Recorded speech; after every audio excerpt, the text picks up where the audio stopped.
Good afternoon, everyone. Can I welcome members to the meeting today? The members in the room today are Emma Sheeran and Trevor Lunn. I'm not confused today. Trevor Lunn. And joining us online is Pádraig Delargy, Alex Easton and John Stewart. Okay, the committee meeting will be recorded and broadcast throughout Parliament buildings and online.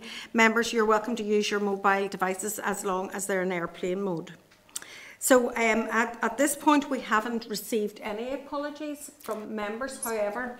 Pat Sheehan, he's in the chamber, so he'll join us. But he is going to join us. As soon as he can. Yeah. However, we have been informed that Diane Dodds is still in the chamber, and so is Pat Sheehan, but with the anticipation and expectation that they're going to join us at some stage through the afternoon. Okay, Chairperson's business. Item 1 of Chairperson's business is the HIA apology. Members, can I refer you to pages 3 to 6 of the table pack for the relevant papers on the official apology in relation to the historical institutional abuse. The public apology will be offered to victims and survivors of historical institutional abuse at 12:30 p.m.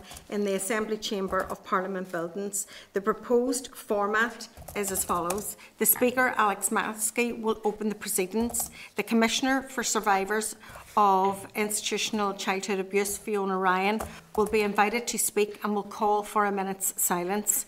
Ministers Michelle McIlveen, Conor Murphy, Nicola Mallon, Robin Swan and Naomi Long will each offer an apology on behalf of the Government.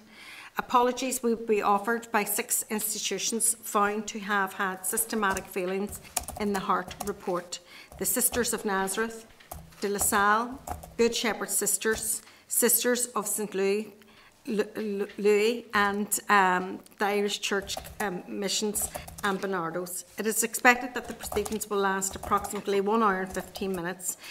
Despite it taking place in the Assembly Chamber, this is a TEO event, not a plenary. There is not envisaged to be any MLA participation. The focus is being on victims and survivors. However, earlier today, the Chair and the Deputy Chair have been issued an invite by the TEO at the request of the victim and survivor groups to attend in recognition of the support of this committee. That this committee provided throughout their historical institute abuse journey. Can I also refer members to correspondence from the Victims Survivors Services on pages 3 to 4 of the table pack? The VSS and community partners will also be in attendance at the apology event on the 11th of March to provide emotional support. Following the apology, in addition to the usual operating hours of Monday to Friday, 9 to 5, VSS will also be available via telephone, email or web chat from 9 a.m. to 5 p.m. Saturday the 12th of March and Sunday the 13th of March for any victims and survivors who may wish to avail of support services. Can I refer members to a draft press release which we drew up yesterday to release in relation to the official apologies? It is on page 7 and 8 of the table pack. I don't know if members got any time to have a look at it, but we have developed just a very short press release from this committee, and basically in their statement we indicate that the committee is mindful that the circumstances of the apology are not ideal. In the absence of the First Minister and Deputy First Minister to make the apology, the committee acknowledges the hard work and flexibility of the Executive Office, the Ministers involved and especially the victims and survivors to make this work. If anybody wants me to read out the whole statement, I'm happy to do so, but it is a short statement and it will be issued on Friday. Yeah, probably issued the day before, embargoed for Friday. Are members happy and content? Yeah. Okay. Item number 2 of Chair's business, Ukrainian humanitarian crisis. Members, I just want to take a few moments to raise the Ukraine conflict related to the refugee crisis. According to the United Nations, more than 1.7 million civilians have fled Ukraine due to the Russian invasion. Prime Minister Boris Johnson says the UK could take in up to 200,000 Ukrainian refugees. However, the response from the UK government to date has been dreadful. As of this morning, only 800 refugees have gained visas to enter the UK. The bureaucracy, it appears to me, being imposed on Ukrainians seeking to refuge in the UK is really unacceptable. So I would like the Executive Office to advise this committee whether it will make a statement in principle, making it clear of its willingness to accept the refugees. You know, what preparations is it making to receive refugees? However they arrive, what support will be made available? What networks are already exist, that include maybe members of the Ukrainian community or understanding of Ukraine at all, and how the Executive Office is liaising with the Home Office to provide a supportive welcome for refugees here. It would also be helpful if officials can advise at the same time the latest progress situation on the refugee integration strategy. So on that note, can I remind members that the Executive Office sought views on the draft refugee integration strategy to help ensure it reflects the needs of refugees and people seeking asylum. This consultation itself closed on the 21st of February 2022. And as members are aware, the draft refugee integration strategy has been included as an area for the successor committee to consider, in particular to consider the final strategy to ensure that it is actually reflective of the consultation responses and provides for the needs of refugees. So if members are content and happy for me to write to the department to request an update on the draft refugee integration strategy and to ask what will the Executive Office be doing to help the those Ukrainian refugees seeking asylum here in Northern Ireland, as I have outlined earlier? Are you happy for me to proceed with that? Would any response have to come from the First and Deputy First Ministers? Well, the department themselves have the responsibility for the response, I suppose, for the Syrian refugees. So there's already a template of some form already there, and that's the department that has the resources that look after the refugees within Northern Ireland. So it's the department. It'd be more fruitful to write to the British government, to waive the visa requirements from the committee, as opposed to writing to the department who don't have ministers at the minute. Mm-hmm. Well, that can be done as well. We have had a response from, we asked earlier on, what was the format, and at this point, do you want to give a break? What was the response? Yeah, just in terms that you're right, that there can't be a policy decision made in the absence of a First and Deputy First Minister. There is an option we could write to the Home Office, because at the moment the department can only make factual responses to such questions, whereas a policy decision would have to be made by ministers.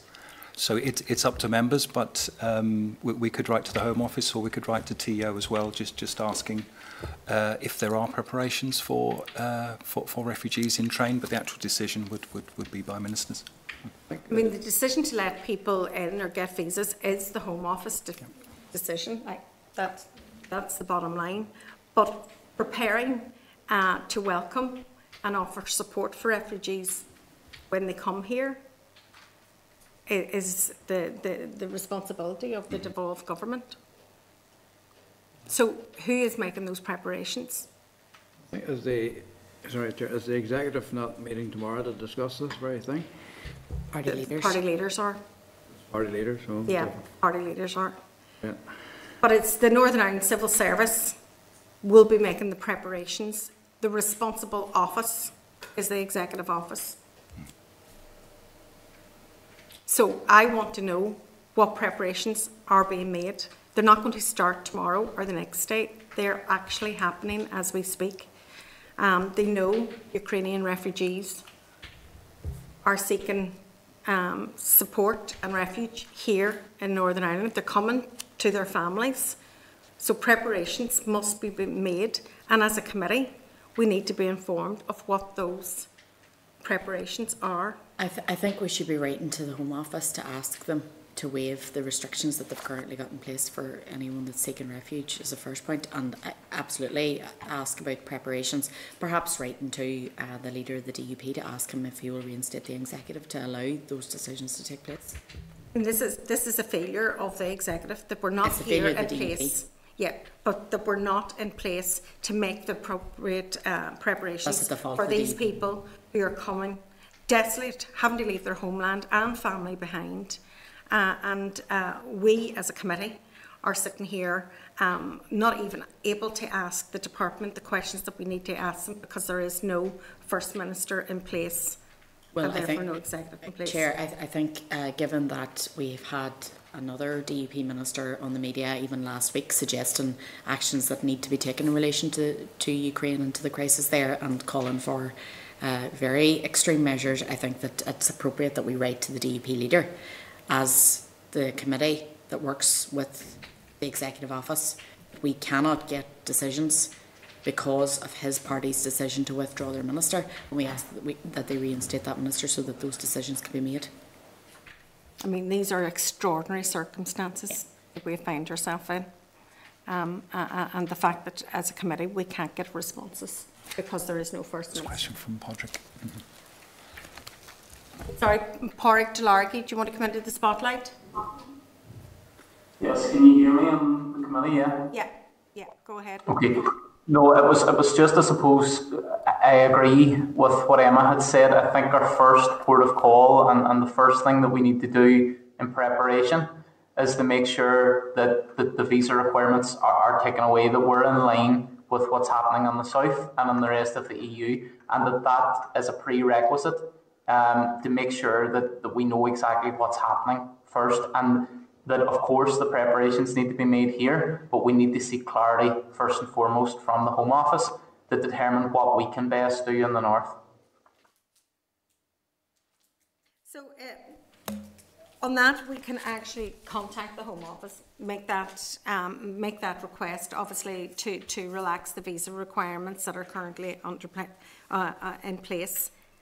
But we're still with the conundrum is, you know, Ukrainian refugees are on their way and we haven't been informed of what the preparations are, and we know that preparations are ongoing. We've been told that preparations are ongoing, but we have no way of being informed in this committee of what they are. That is shameful. And Sinead, that's my point as well. Sorry, Padraig? My point is around that, Sinead. I think we would be best, as a committee, we would be best placed to make, I suppose, our recommendations and propose what should happen with the knowledge of what's happening in London, what the British government are doing in terms of the visa requirements. And without that, you know, we can do some things, but we would be in a much better position to plan and to make sure that we're prepared if we had that information. Chair, I would suggest three things happen. We write to the British Government, the Home Office, to ask them to waive the visa requirements. We write to the head of the Civil Service or to the department to ask what preparations are being put in place. And in recognition of the fact that they're unable to make policy decisions without the guidance from a First and Deputy First Minister, who are currently not in place because of the DUP pulling out their First Minister how many weeks ago now, that our third action is that we write to the DUP leader, following from the publicity that he has created around this particular crisis and the actions that he has talked about through the media and elsewhere. We ask that he reinstates his minister in order for these decisions to be made so that our committee, as the committee who scrutinise the Executive Office, can actually get answers. Yeah, well, I agree on all three fronts in that. However, I would have to say that we, as a committee too, need to put the needs of the refugees first and absolute foremost. And really, there are preparations being made. There has to be a mechanism that we are informed. So I do believe that we write and ask the department to actually have a process of coming in and informing us. And we'll see, you know, where it does, where it locks, where it doesn't actually happen. But, you know, to actually call for a party leaders meeting to deal with something that the executive should be in place in order to deal with a world crisis and people having to leave their homeland because bombs are dropping out of the sky is just not good enough, and it's not acceptable for this committee to have to scramble to see who's going to answer the questions that we desperately need. Okay. Thank you. Everybody happy enough with those actions? Thank you. Okay, so item 3 was the committee photograph. We had a committee photograph for the legacy report taken yesterday, well, Monday, sorry, beg your pardon, Monday, but there was only 4 of us all together, and so we're going to try another shot at it, but did we get any? Well, I didn't get a huge response from members for today. I got some responses, so we could go for a time next Monday. Not all legacy reports have a photo of all committee members. If members have any suggestions as to when that might work, when we'd have everybody in the building at the same time, then we're open to suggestions.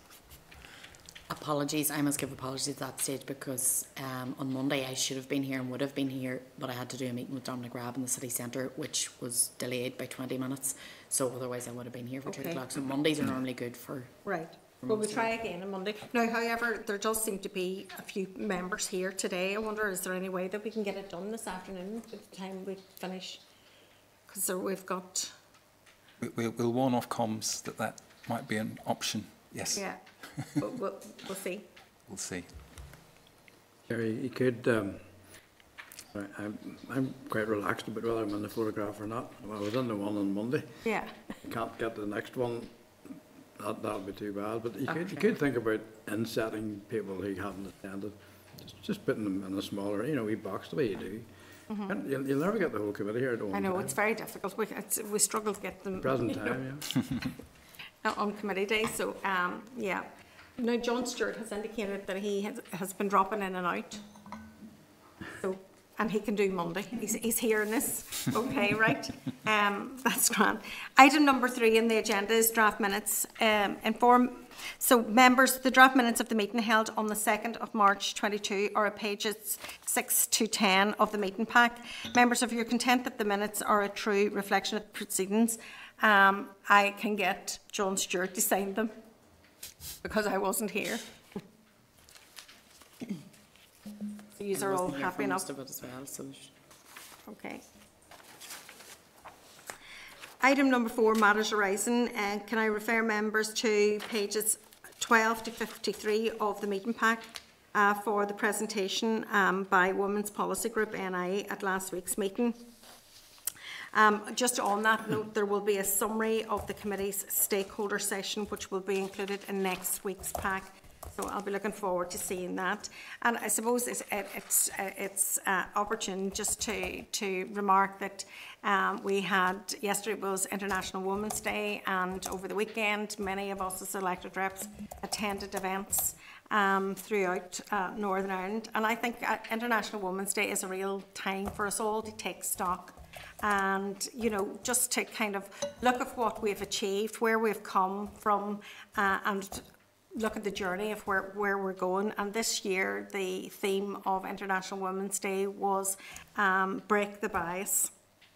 And that allowed us in communities and organisations, and indeed within government here, just how we can overcome the obstacles that keep driving the inequalities of women. And this committee itself, I'm proud of the level of engagement that we have done and reached out to women's groups. But has it been enough? No, it hasn't. Have we made the strides that we wanted to?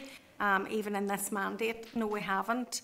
And I'm looking forward to the next mandate. Maybe, if we're back here in this place, celebrating that we have a strategy on men's violence against women and girls, that we will have a really robust childcare strategy. Those are all visions where we can actually help support policy that will help support women and drive forward the equality agenda. And even within the women's health, the provision of services and all of that, there's so much to be done, so much work to do, and I'm hoping that in the next mandate we actually have more achievements than we currently have for women. So item number 5 in the agenda is the Department of Education Fair Employment School Teachers Bill, and it's the oral briefing. So can I refer members to pages 119 to 120 of the meeting pack for the relevant papers? And can I welcome to the meeting Mr. Mark Bailey, who is Director of the Education Workforce Development Department of Education, and to Miss Alison Chambers, Director of Promoting Collaboration and Tackling Disadvantage from the Department of Education also. Can I advise you both that this session is being recorded by Hansard, and the video of the meeting will be available on the committee webpage. So can I invite Mark and Alison to brief the members and give us an update on where you're currently standing with this bill.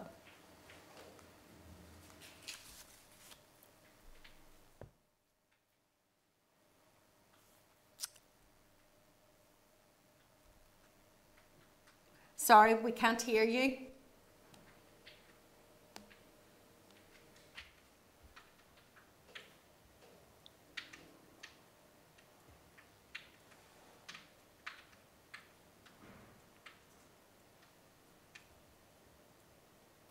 Oh no.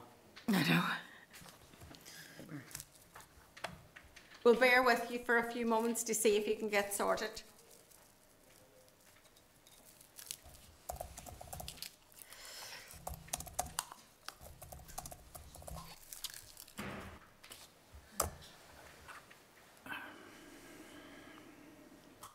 Is it anything our end? No? No?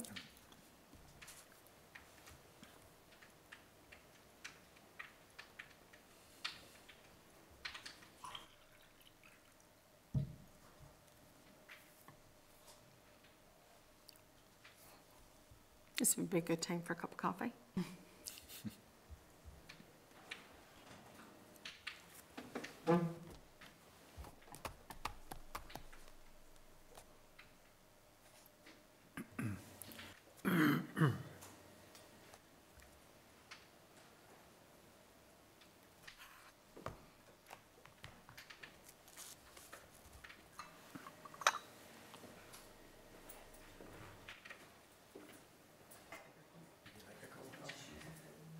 With my black, yeah.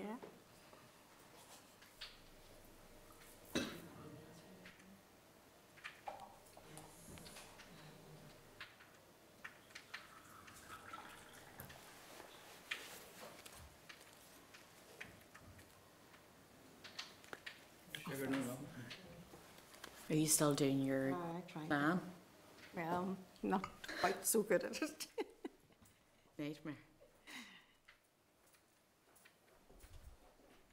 My discipline has waned. I'm still doing it.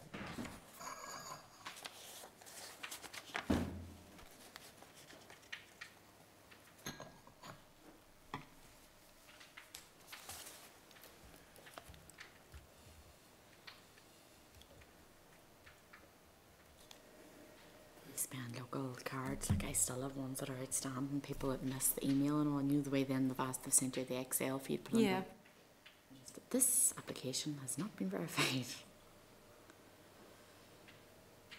Is there anything else we can do here? We could do forward work programme correspondence if you like. Yeah. While we're waiting. Okay.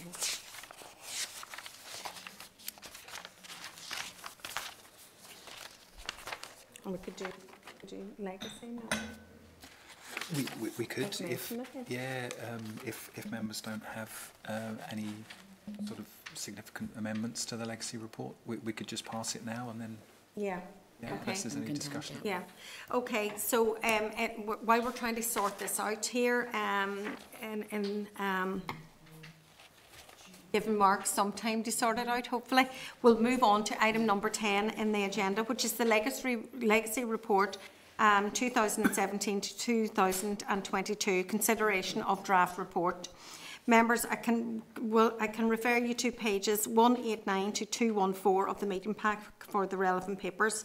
Members, the report gives a brief narrative on the priority issues addressed by the committee how these issues were addressed and the impact of the committee on the issues. The report also contains suggested priorities for the incoming committee. Can I remind members that the committee legacy photograph will also be included when we get it taken? And if members are happy enough with the content of the report, or have you any changes that you would wish to make at this point? Okay. We probably need to bring the other members up into the spotlight to so, I'll just ask that question again so everybody's happy enough. So members that are in the spotlight, can I ask you if you're happy with the content of the report, or are there any changes that you would wish to make? Yeah, I'll be Chair. Okay, that's grand. Item number 11, the Forward Work Programme. Can I refer members to pages 216 to 220 of the meeting pack for the Forward Work Programme? Members, can I refer you to correspondence from Junior Minister Kearney on page 13 of the table pack? Can I remind members that the Department has advised that Junior Ministers must both appear together, or should appear together. So can I seek your agreement that we reiterate the invitation to Junior Minister Middleton? Yeah. Okay. And if members are happy enough to note the rest of the Forward Work Programme? Okay. Item number 11, I'll just go on to correspondence. Members, there are 8 items of correspondence from pages 221 to 320 in the meeting pack, and 1 item, and I don't know what pages in the table pack, but anyway, there's just 1 item in the table pack. So 12.1, the Communities Committee Draft Investment Strategy for Northern Ireland, we've looked at that before. 12.2, the Executive Office Response, the role of junior ministers. 12.3 was Chris Little on the Fair Employment School Teachers Bill request to committee for on the remaining stages, which we're trying to work through. And 12.4, the House of Commons Procedures Committee, recent visit to Parliament buildings. 12.5 was a letter from Jerry McCann from the Rosetta Trust regarding the recommendations of the review of the redress process.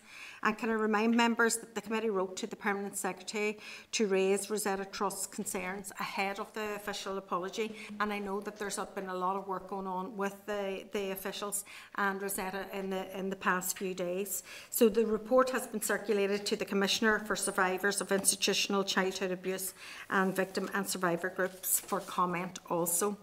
Item 12.6 is the House of Lords Subcommittee on the Protocol on Ireland, Northern Ireland, and the letter to Baroness Williams regarding the Nationality and Borders Bill. I mean, this is a bill that I'm really concerned about because of the implications that it has for the common travel area. I've raised it a number of times at this committee, and obviously it's proceeding through the Lords. It's my understanding as of yesterday that there has been an amendment made to the bill to exempt the Northern Ireland, Republic of Ireland border from the requirements for the electronic travel clearance. This is great news. However, it goes back into the House of Commons, and whether that amendment still sticks is another matter entirely, but we'll not know that until the bill proceeds. But I represent a border constituency, and I have EU 26 and non-EU citizens arriving every day to work in Derry from their homes across the border, and I'm really concerned about the impact on them from any ETA arrangements. So it's vital for the stability of Northern Ireland and the Republic of Ireland that there is no onus on citizens moving about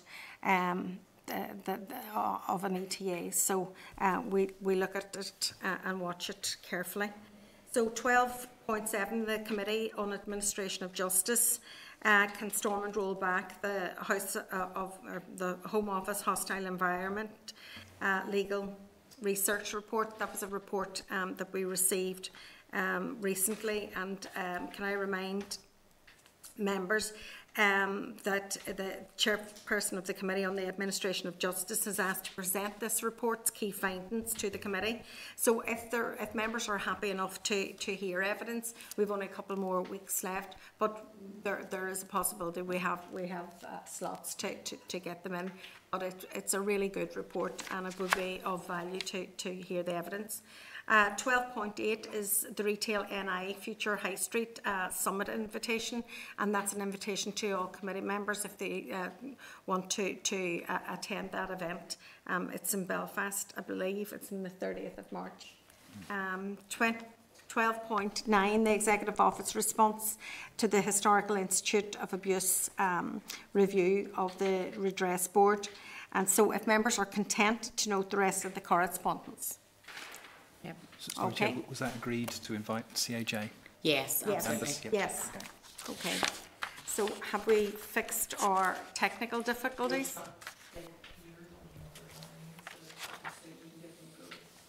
Can you hear me? Yes. No problem. I'll put the committee members in here. Okay, thank you.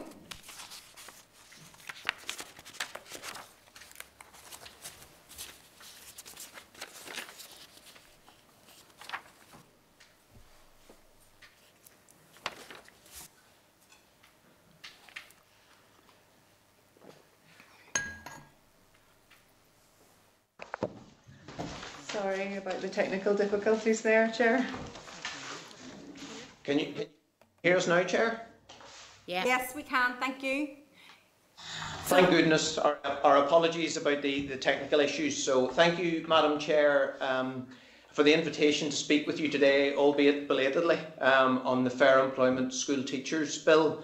As you've introduced, my name is Mark Bailey. I am the Director of Workforce within the Department of Education with responsibility for workforce matters across the sector, and in particular teachers' terms and conditions.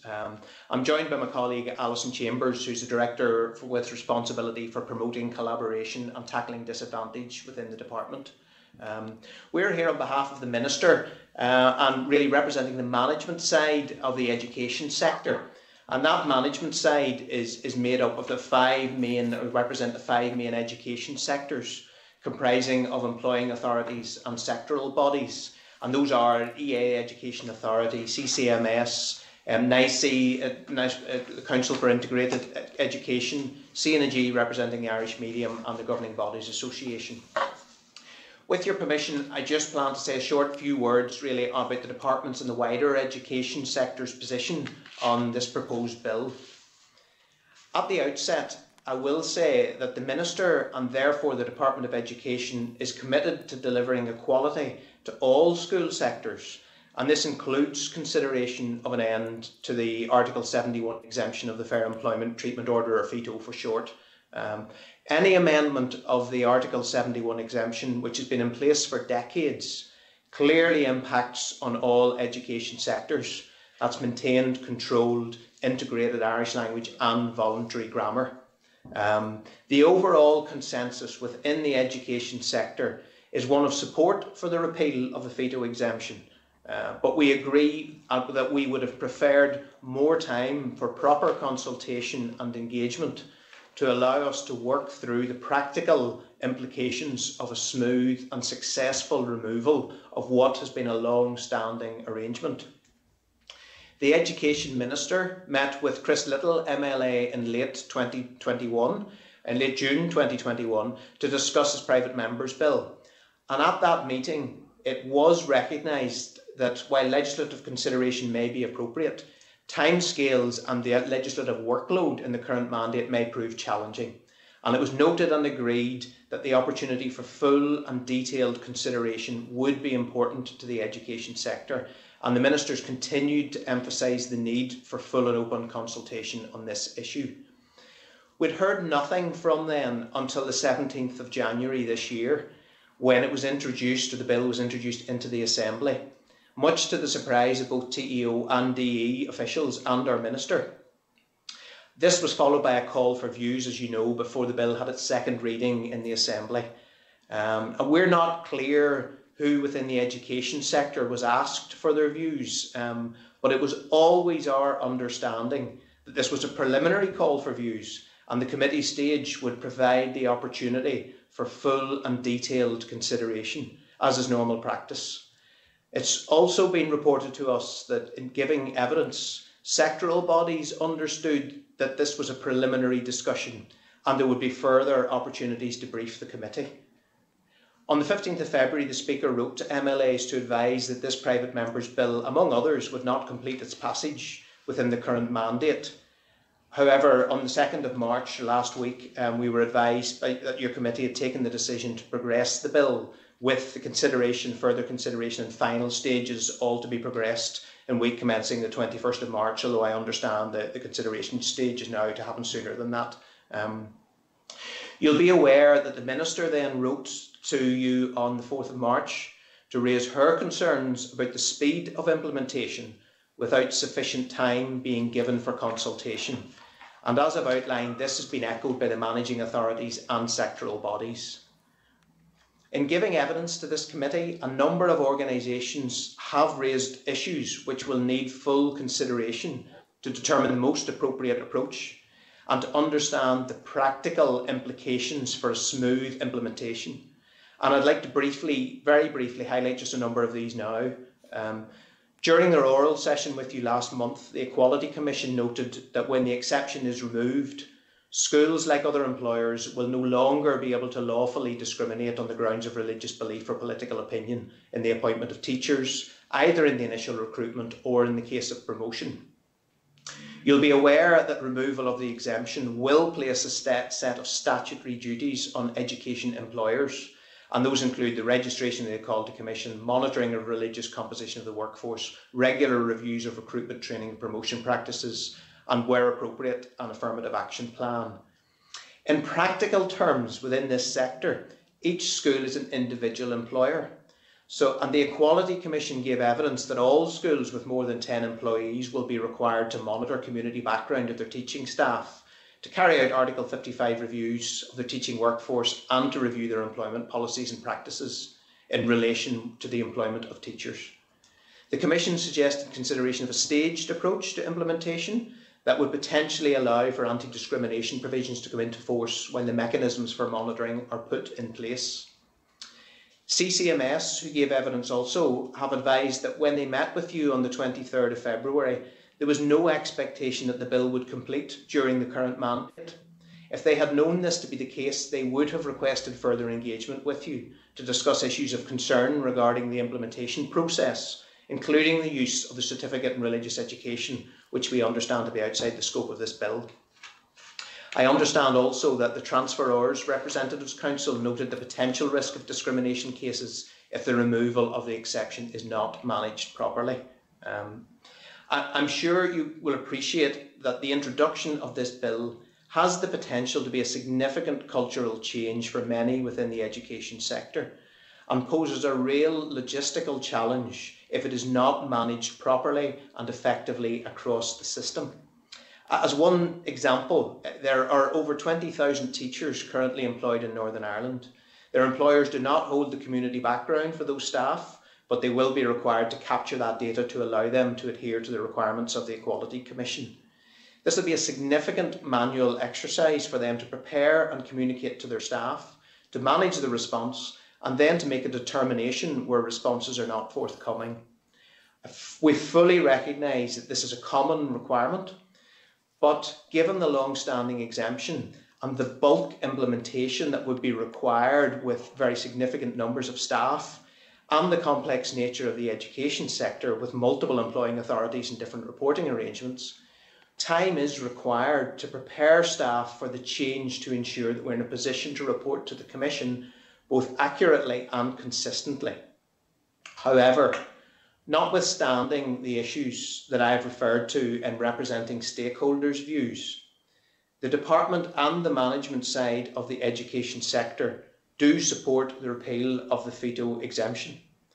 We also recognise the current momentum that this bill has generated, and for this reason we would ask the committee to include a further amendment to provide for the commencement period to be extended to 30 months to allow more time to consider the practical implications, to raise awareness, prepare the way for the cultural change, amend existing processes, and establish new ones where necessary. So in conclusion, we do not believe that there's any question of the outcome of an end to the Article 71 veto exemption.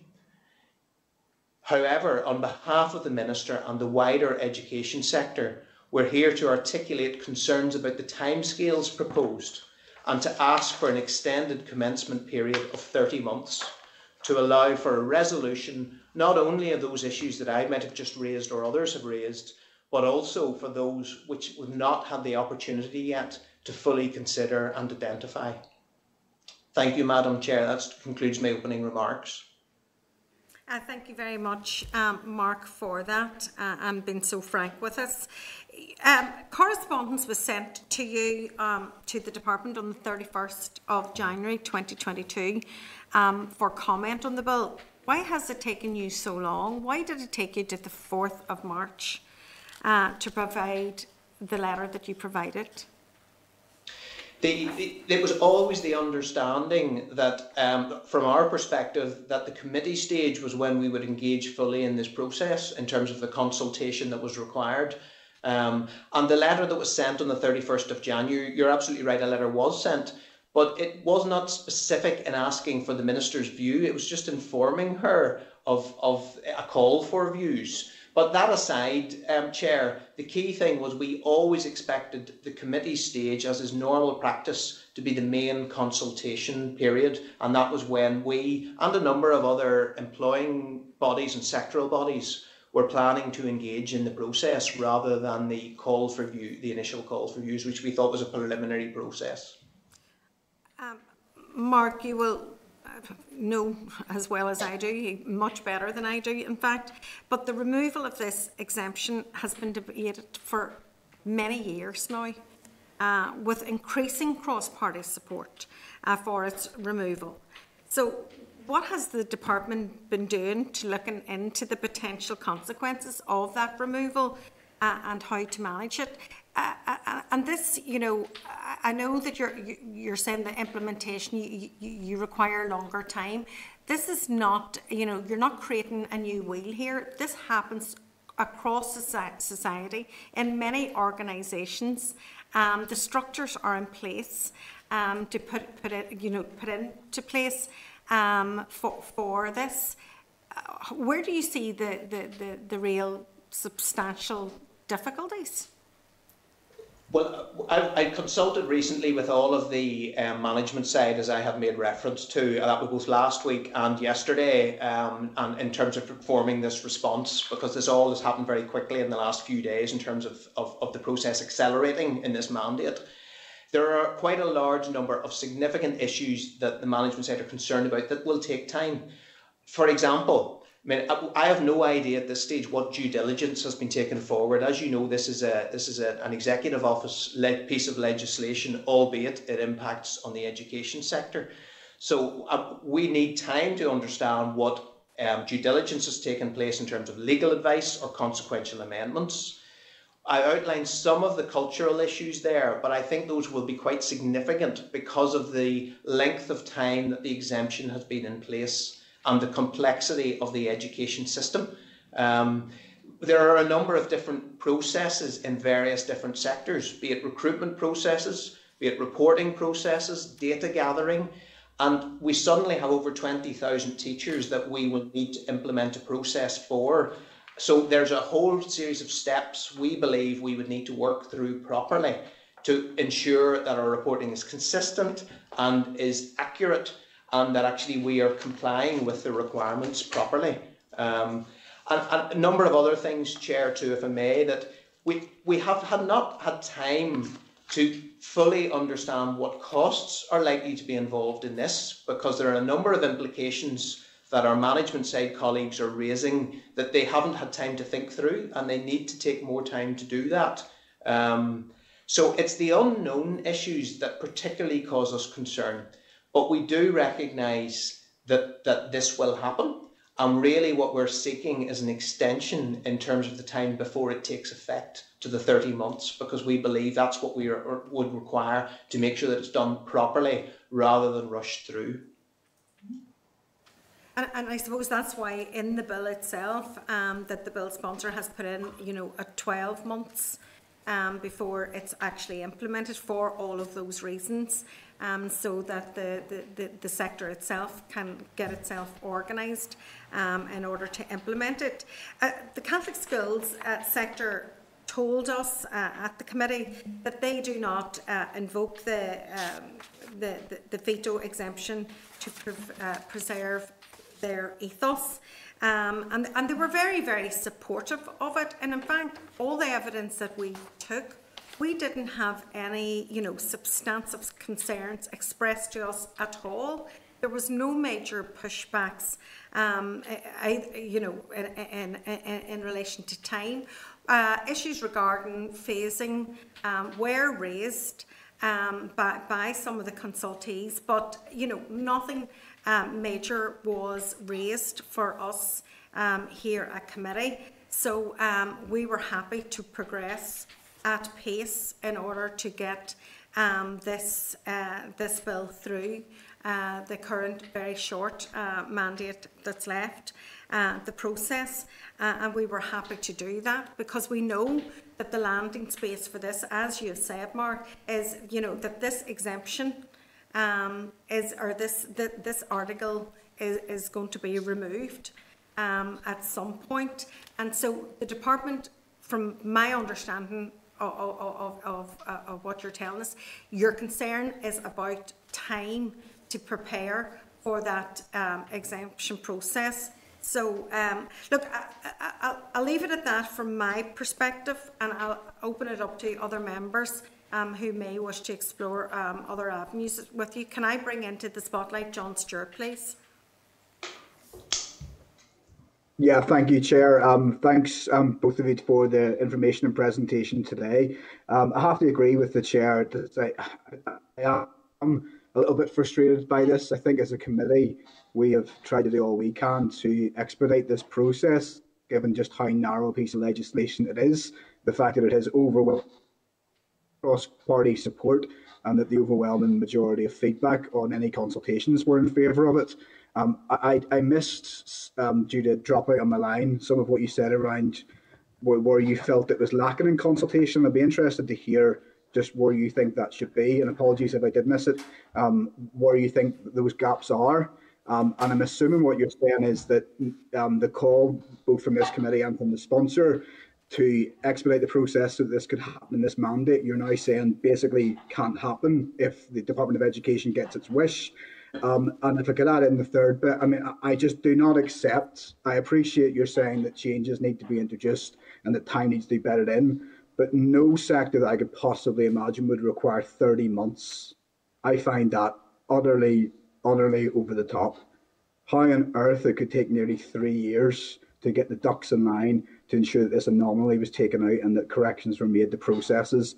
No private sector organisation or any sector would require that, and I cannot, unless you have to set it out to me step by step how that would need to be the case, but 30 months to me sounds totally outrageous, and I'd be really keen to get a flavour for where that figure's been plucked from.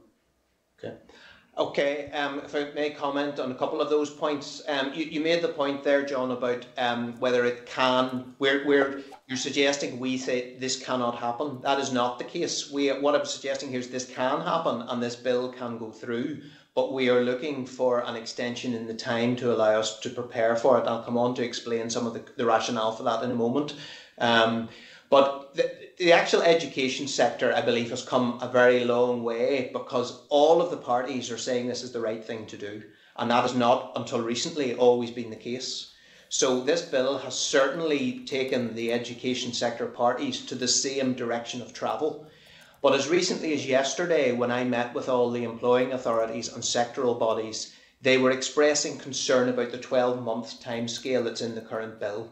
And when they met, when CCMS met and some of the other bodies met, it was never the expectation, and CCMS confirmed this to me yesterday, it was never the expectation that this was going through this mandate.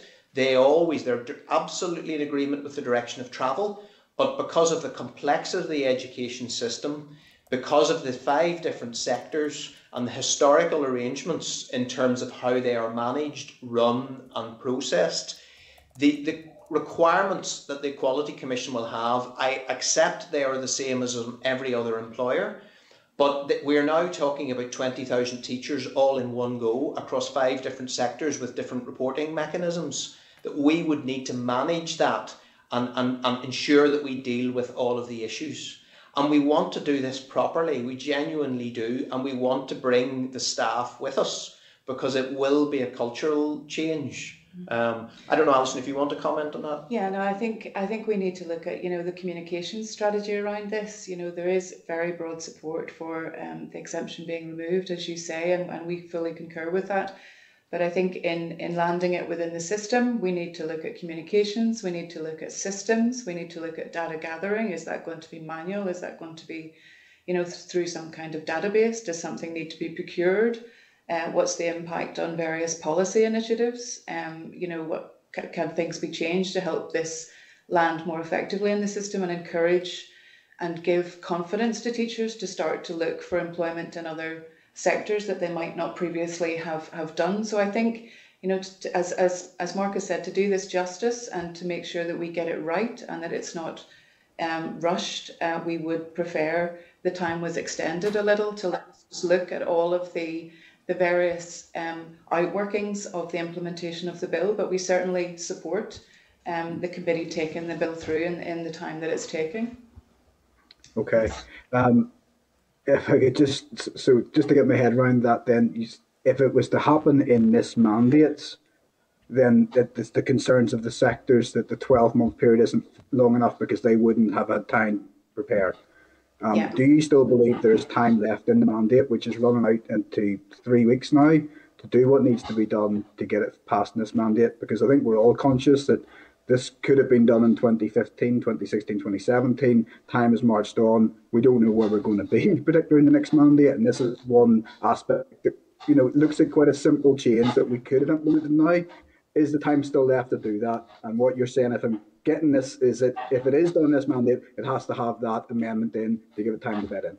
That is absolutely our view, and that would allow it to go through this mandate. But our request is that the committee actually puts an amendment in to extend the period of enactment or enforcement to 30 months. But that would actually put it into law, but we would have time then to get ready for this in order to do it properly in 30 months' time from when it becomes law. Okay, and what about that additional consultation that you were concerned hadn't happened? I mean, there's not the opportunity within this mandate to do that. I mean, I think that we have consulted wide enough. That's my belief in this, that I haven't really found anyone raising concerns over it. So, and there's been ample opportunity through both the committee's reporting mechanism and through the sponsors themselves consultation. So I haven't seen any evidence that there's any major concern. So are you saying that would still have to happen, or that you would have concerns that it didn't happen? No, what I was saying is that in the absence of what we consider to be the full and proper consultation, the period of extension would actually resolve that for us, because we would have a longer time to do what we need to do it correctly within the period. So okay, no problem. I appreciate your time and your feedback on that. Thank you very much, Chair. Okay, thank you. Can I bring Trevor?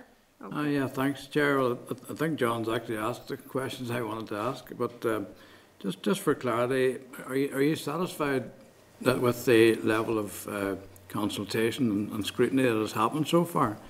So is the problem only about the date of effectiveness of the legislation? I mean, from a departmental perspective, I'm talking to management side. There isn't a feeling there has been sufficient consultation because we're expecting it. No, there is not a feeling that was sufficient consultation. However, what we are suggesting is a pragmatic way of moving forward because of that.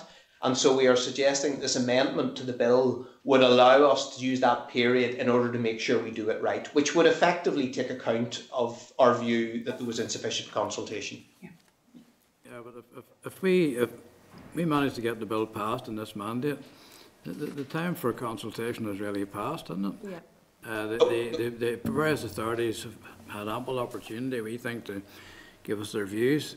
I agree we're trying to truncate system a bit here to get it through, but I can't help thinking the best solution, which I would not welcome at all, I must say, would be to let the bill fall for now, bring it back in a new mandate, and do the thing properly on a proper timescale.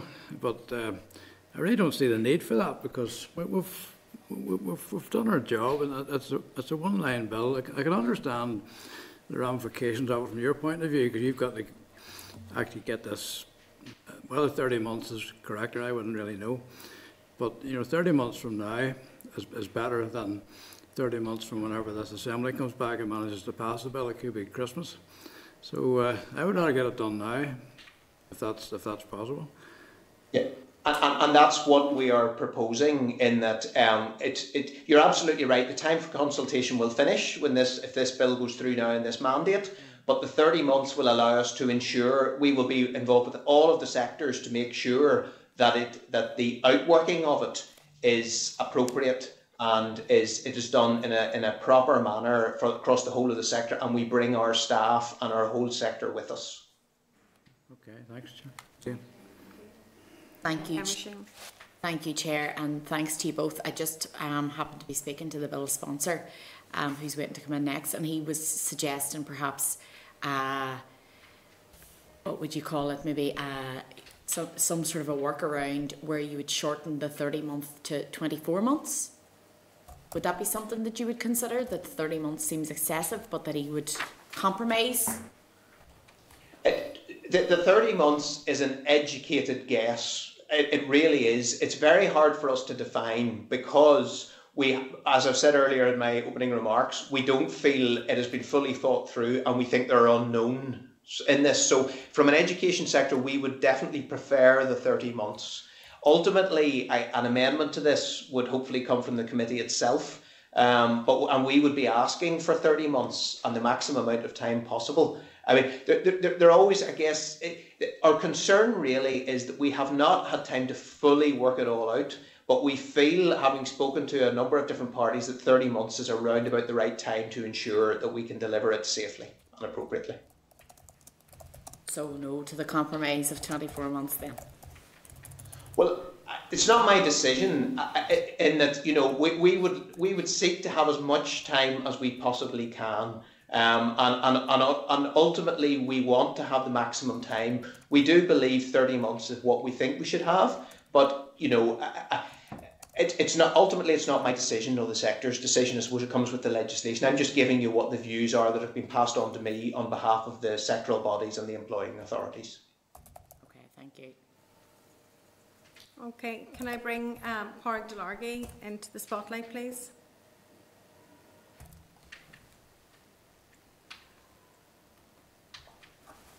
Sorry, can you hear me now, Chair? Yes, yes. Yeah, I mean, no, everything's been covered. Sorry, I already had my hand up, but everything's been covered now, thanks. Okay. Okay, Mark, in relation to the evidence that we have received, the committee issued a preemptive call for evidence on the 31st of January 2022. The committee has received evidence in the following ways: oral evidence from the bill sponsor and key stakeholders, written evidence from stakeholders, written evidence provided by the Committee for Education, survey evidence using Citizen Space. Over 388 responses were received, a bill paper provided by the Assembly Research. When we got oral evidence from key stakeholders, we heard from the Equality Commission, we heard from the Transfer Representatives Council, we heard from the Catholic Schools Trustee Services, the Council for Catholic Maintained Schools, we heard from the Integrated Education Fund, Ulster University. We went out to wide consultation. And I say we opened online space a year before almost. The bill sponsor had an online survey as well, and also met with yourselves. So we had wide written engagement and evidence from stakeholders as well, including the Teachers Union, including the Transfer Representatives Councils. We've been talking about this for years. We've debated it in the floor of the House of the Assembly many times, and there has always been a positive response. This bill is addressing the need that all parties are supporting for the removal. And at this particular point in time, I suppose I, you know, as a chair of this committee, nearly take exception that we haven't done our due diligence in relation to that, because we believed that we had, and we voted that we would progress this bill at last week's committee meeting to ensure that we could get it through in this mandate, which I hope that we do. But we do accept that you obviously, the time frame, you would like that extended. I would concur with my colleague and Deputy Chair, John Stewart. I mean, 30 months is like an extraordinary amount of time to actually put in place a communication strategy, a system strategy, a data gathering strategy for a really pretty simple article exemption. You know, it has 4 sentences in it. There really is only one clause that is significant in it in any shape, form or fashion. I've worked in many organisations, very complicated organisations throughout Northern Ireland. This is just normal human resource practice. Okay, it's not human resource practice within schools, but it will be pretty well normalised pretty quickly once you get the systems in place. It really is. It is data gathering and putting it in a system, and away you go.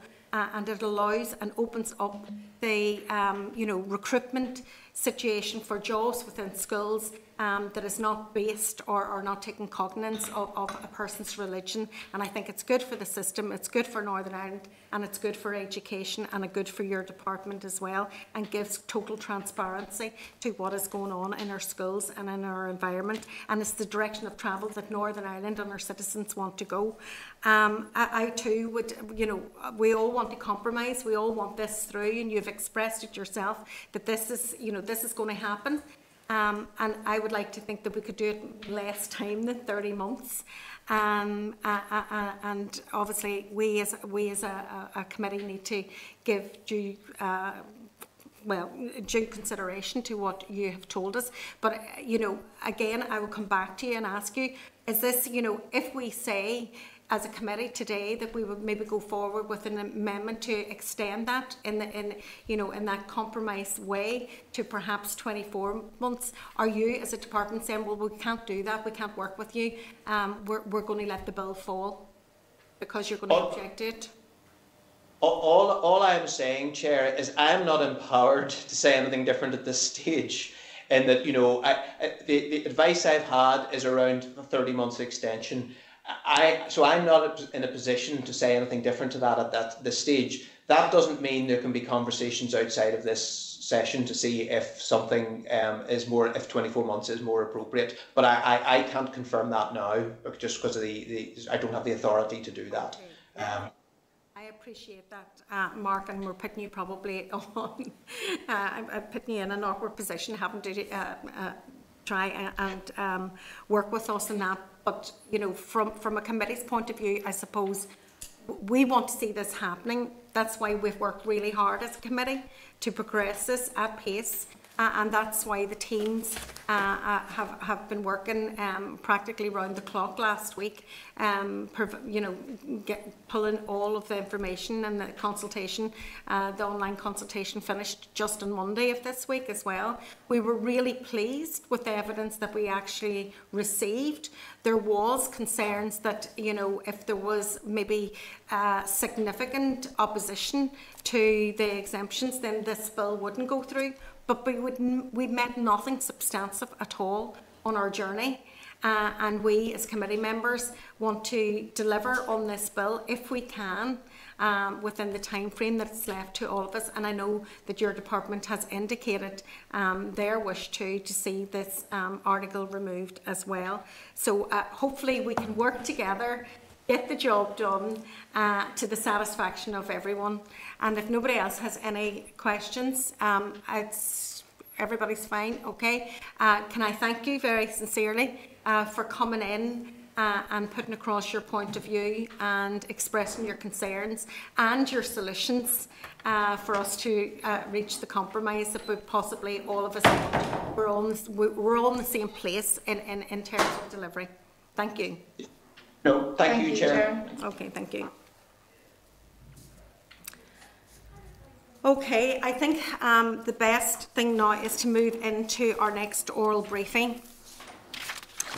And so it's item number 6 in the agenda, and it's the Unfair Employment School Teachers Bill, and we are hoping to hear from the bill sponsor. Obviously, Chris, very welcome to the meeting. Can I advise you that this session is being recorded by Hansard, and the video of the meeting will be available on the committee webpage. And Chris, I'm sure you listened with interest to the briefing prior to your arrival from the department. It's really important to us that we hear from you directly as the bill sponsor. I know you've been working on this, and it's not just since January of this year. When this bill was brought forth, I think it was brought forth on the 17th of January, but this has been going on for years, many years, and your first conversation, I suppose, with the department was way back in April, June last year. So we are where we are. This came as a bit of a surprise to you because we were progressing quite smoothly, not any significant bumps in the way. And for those maybe bodies and organisations and representatives that we might have thought that they would have issues or problems with it, it didn't appear at any stage of evidence, Gavin, that there were. So over to you now as the bill sponsor to give us your observations. Thank you, Chair, and can I start by saying a huge and sincere thanks to you and to the committee for and the committee staff for the hard work that has been undertaken. I think there has been a lot of hard work by a lot of people, and I recognise I did get to see the previous session with the Department of Education, and I recognise the work that has been undertaken by the department on this matter as well.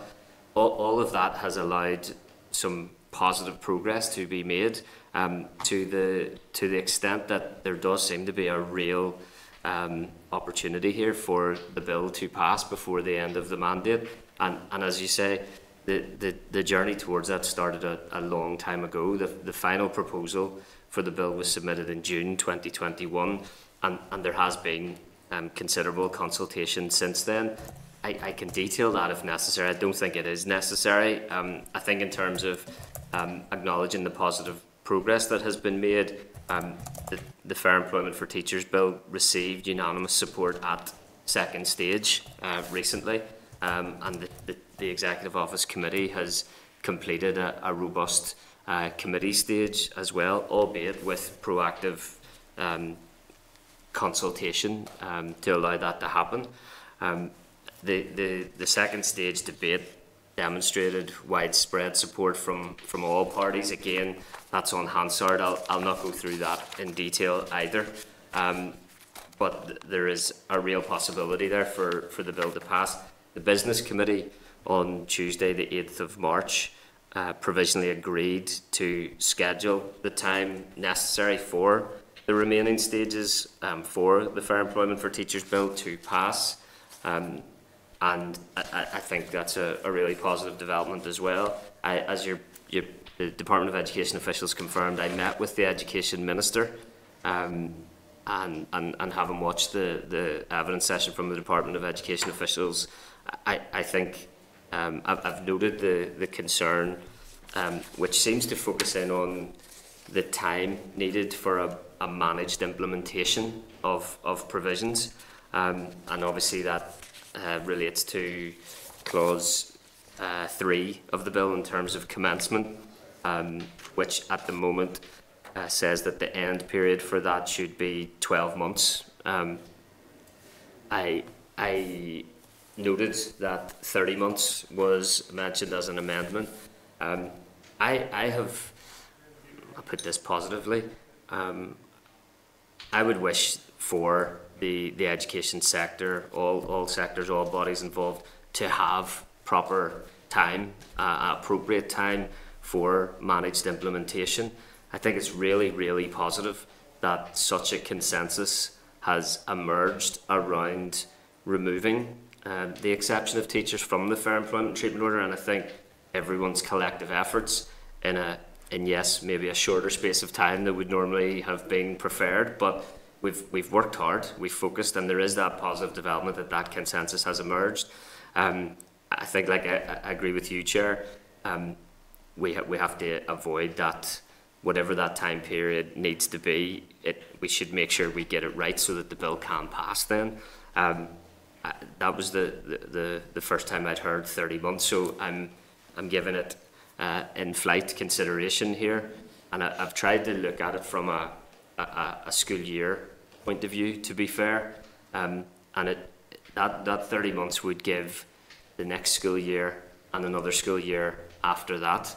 And I know how close to the end of term we feel at the moment. It probably won't feel too long before this school year feels like the end of term as well. So I think, as the Department of Education officials concluded there, perhaps a brief engagement, after today's meeting could occur, just to bottom out what is a reasonable and appropriate amount of time to allow for managed implementation of the removal of the exception of teachers from the Fair Employment Treatment Order, and to deliver fair employment for teachers. But I want to say thank you. I think the hard work of yourself, your committee members, your committee staff, the work of the department in response to the bill, which I never ever gave up on and never said wasn't going to happen in this mandate, that gives us a real opportunity here to get agreement around that time period and to pass the bill by the end of the mandate. I hope that's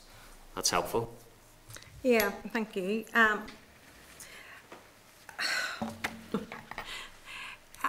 mean, I'm actually surprised at the length of time that has been requested in terms of the amendment.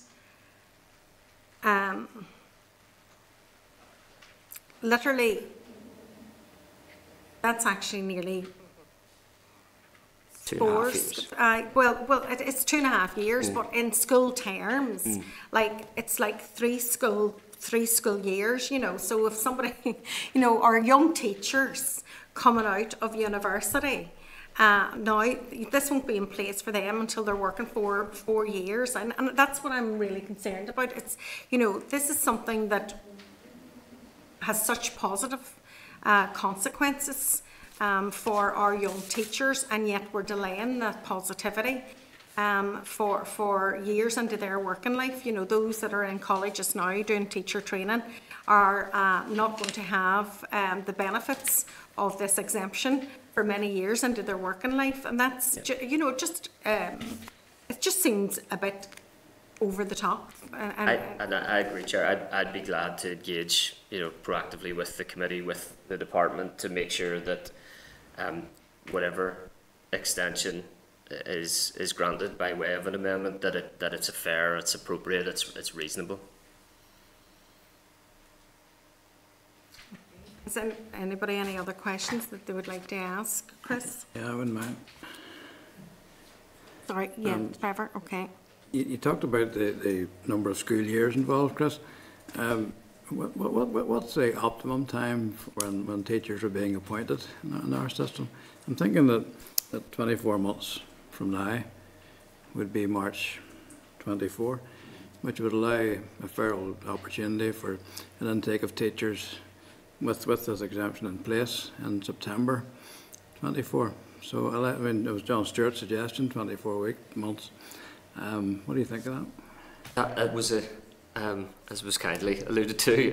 That was when I first became aware of what seemed to be one of the only, if not a main, concern in relation to passing the bill before the end of this mandate being a timescale for managed implementation.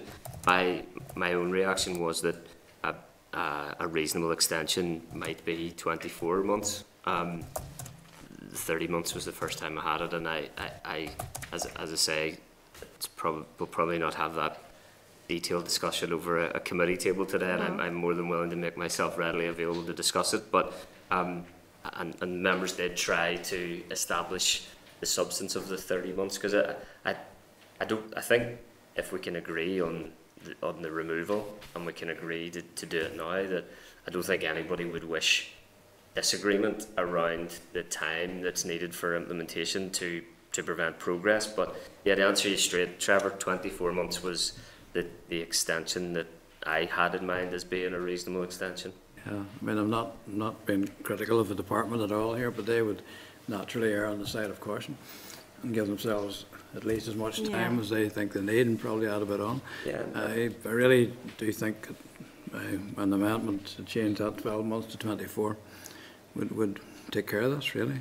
And look, I acknowledge as well that it is schools as employers that will have work to do to implement the provisions of the bill. And you know, my aim here is very much a positive delivery for teachers, for schools, rather than imposing, you know, an excessive burden on schools. Not least given what teachers in schools have done for our community in recent years. That I acknowledge and I accept that the time period for implementation should be manageable for schools and for teachers, because it's schools and teachers that we want to make this a positive outcome for. Yeah. Sure, just let's say we went for 24 weeks and that was passed and it became law, and the department after 20, keep saying weeks, months, 21 months, panicked and said, no, we can't do this in that time scale, we need an extension of a further 6 months. Is that feasible in law?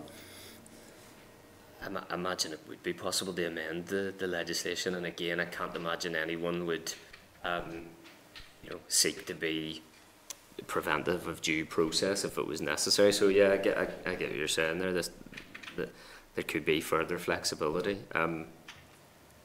Yeah, and it, you know, it's an end period. So on the other side of that, if people make progress quicker, then they can do as well. Yeah. Yeah, I was thinking that too. You could say up to 24 or 30 months, you know. So there's different ways to handle it. Sorry, sir. Okay. Emma? No, I don't have anything. I mean, I concur with the remarks that have already been made. This seems to me like we sometimes have oversimplifications of things. This seems to me like an overcomplication of something, and sort of can't understand the position, but there's nothing for me for the bill sponsor. Yeah, a school year is 8 months from, you know, that's all a school year, 8, 9 months. So that's like 4 school years that we need to get that exception in place. But we've heard you, and have you anything additional that you would like to say to the committee now? You know what, just thank you. Genuinely, I think there has been a lot of hard work, a lot of positive progress.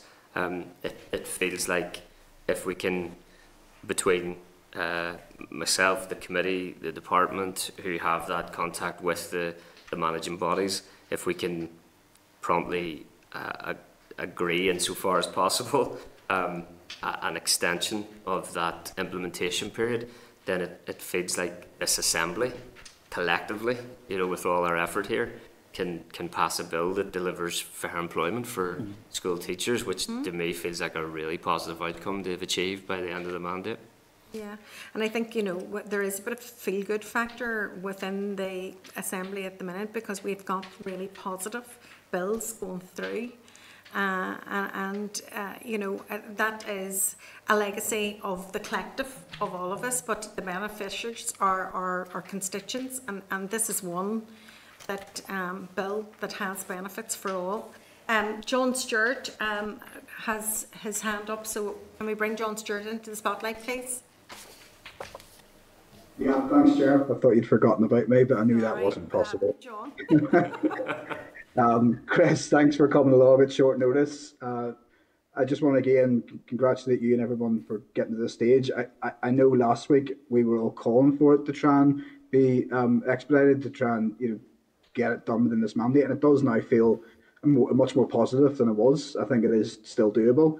It's just that contribution potentially from the department today, I don't really know where it came from. 30 months, again, as I put in my questions to him, just felt really excessive. And I agree with Trevor in that. Sometimes you know, maybe they're erring on the side of extreme caution. We've been told time and time again by the sectors that this isn't even used anymore in terms of employment. So I'm not entirely sure there are many systems and processes to change.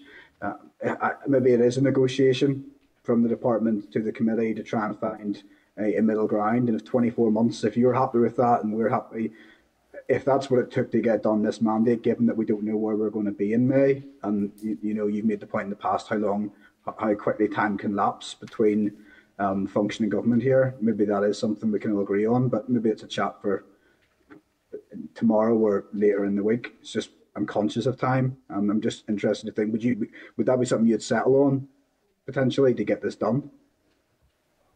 30 months. Do you mean? No, 24. If we was a.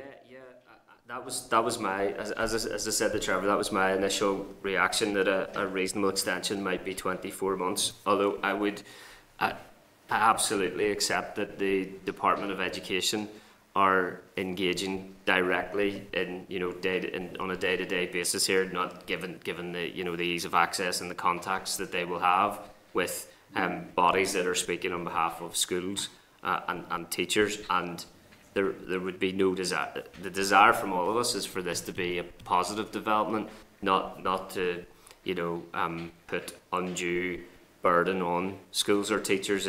That is definitely not the desire. So, but you're right as well in terms of timescales. This might be a day conversation, obviously. In terms of timescale. But yeah, I'd be more than willing to engage with committee members, with the department, just to try and make sure we feel comfortable and the committee feels comfortable, if indeed it's the committee that's proposing the amendment, which I think would be apt, given that really the work of the committee in no small part has made this possible.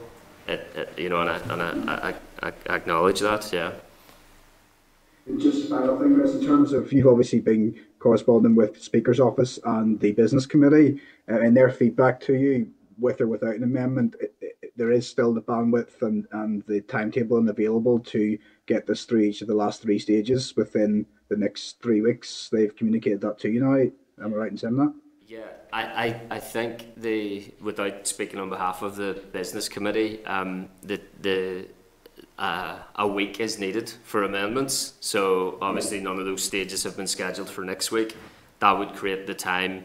I think it's up until next Wednesday would maybe be a deadline for amendments, and then the last week we'd need to have a consideration stage to consider and vote on those amendments or amendment, and then with consideration stage and final stage to follow. But you'll know through your valuable contribution to second stage of the debate on behalf of the committee that such was the degree of unanimity around the bill itself that it took 30 minutes. So feasibly, if a collective agreement around the length of that extension could be secured in advance of submission of that amendment next week, then consideration stage, further consideration stage and final stage could be short stages, to move on something that the principles of which and the substance of which there appears to be significant consensus around. Okay. Thanks, Chris, as always. Thank you. Can I bring Pádraig Delargy into the spotlight, please? Yeah, hi Chris. It's more of a comment than anything else. To be honest, I want to declare an interest first as a former teacher, but I've been contacted in the last number of minutes by a few people who were just keeping tabs on what was going on, and I, to be honest, share their confusion. I feel before any amendment would be made, I'm still at a loss as to why it's going to take 30 months and why that was seen firstly as acceptable and secondly as a minimum. I'm just totally baffled by it, and to be honest, Chris, I think you've been very gracious in accepting and suggesting 24 months. I certainly don't think I would have come to the same position. As has been said by all the members of the committee, this has been something that there has been, there's been consensus on. All the organisations who were represented by the previous group have told us that they had no issue with this. So I don't think it's good enough that we now are expected to put an amendment at their behest. When they're telling us that they need an amendment within the next 2 weeks, when they click their fingers, but it's going to take 30 months to do what is essentially a basic piece of legislation. When you look at the amount of legislation and the scale of legislation that's passed within the last number of weeks and months in the Assembly, there's been no issue from any other organisation in bringing that about. And I think that on what's been a very positive day for education, particularly on the back of the progressive politics that we've seen through the integrated education bill, I have to say I'm just baffled by this. And I do think that before we come to any position to bring an amendment forward, speaking for myself anyway, I would really like to see an outlined written rationale as to why this is going to take 30 months, where that's come from, because I'm still very unclear, and I'm actually more unclear than I was before the briefing as to how this could even happen. Yeah, I was looking for my notes there from the previous evidence session in terms of what was set out that needs to take place. There is registration, there is work done around, you know, declaring community backgrounds and things like that. So there is, it would be remiss of us not to acknowledge that there is a body of work that will need to take place. And as other members have alluded to, that is why on the face of the bill in clause 3 to the provisions of the Act come into force at the end of the period of 12 months, if it hasn't already done so, obviously. So there was 12 months was a genuine attempt to make sure that there was a time period to allow for managed implementation. I am willing to hear from the department and you know, to work with the committee as well around what extension to that would be reasonable. I think the committee is meeting tomorrow again, so there is a time sensitivity around these decisions, Pádraig. I think the committee's meeting tomorrow, and then obviously the deadline, it probably wouldn't have met again unless you have another meeting, which I'm loath to suggest for you, before next Wednesday, which is when I presume the amendment for deadlines might be. So we may need to consider this overnight before your meeting tomorrow. But I'm sure that could be done expeditiously with the department to try and bottom out if and why 30 months is necessary. Or of course, you know, it is the prerogative of the committee to make that a different proposal. I just, you know, the genuine desire for it to be an extension that does give schools and teachers, you know, that you're in contact with, the appropriate timescale to do that properly. And look, whilst it is a very, very simple bill, it would be a positive development that I don't think any of us would like to see not legislated for, because there was a disagreement over 6 or 12 months in terms of the implementation. Well, definitely, and I think, look, if the rationale's there with the department as to why this needs to happen, then that should be a very clear case of them putting that into writing. I would imagine that has already been done by the department in some scale, and I would like that to be communicated to the committee and to yourself, obviously, Chris, as well, if possible, because it just strikes me as this blatant bureaucracy that it's going to take 30 months to do something that is extremely simplistic. The team will have my contact details, so I can make myself available for the rest of today in advance of the meeting tomorrow to respond to any of those matters. Okay. Well, thank you very much, Chris, for coming in. As I say, it was short notice and it was an evolving platform. But yeah, I think it's up now for us as a committee to put our heads together. And I suppose today is an important day for the committee because this is the day that we're doing the consideration of evidence, and we need to progress through that consideration of evidence if we have any hope at all of meeting the tight guidelines. So, you know, within the going through the evidence as well, we will be going into clause by clause, and at that point we will need to consider, you know, if we are supporting as a committee an amendment for the extension of that as well, because that then has implications of the time frames for those amendments to go forward. I'm very conscious of the Business Committee again meeting next Tuesday, so we don't even have to the next committee meeting on Wednesday. So we are, in order for us to meet, you may have to make a decision today. I think today's the day that we need to make those decisions. And we don't have the luxury of moving about. And again, I would say, you know, we're forced into this because of the lateness of the department itself, of alerting us to their concerns around that. And really it's only just at their oral briefing that we actually got the concerns of what they were, you know, the intent of the 30 months. So we're no further forward, and to delay that any further, to perhaps wait on the department to come back, that really puts us, you know, outside of this mandate. I mean, not to, it's for the committee to decide, obviously, but in terms of technicalities that may assist, and the team can advise you better, but perhaps you could draft 2 amendments of 2. You're not allowed to respond to this, of two different lengths of time, which would you know, give you opportunity to move one of them and not move the other. But those are something you could maybe seek technical advice over. As I said, in terms of that, it seems like there is real consensus around passing the bill before the end of the mandate. The question is the length of time for implementation. I had set it at 12.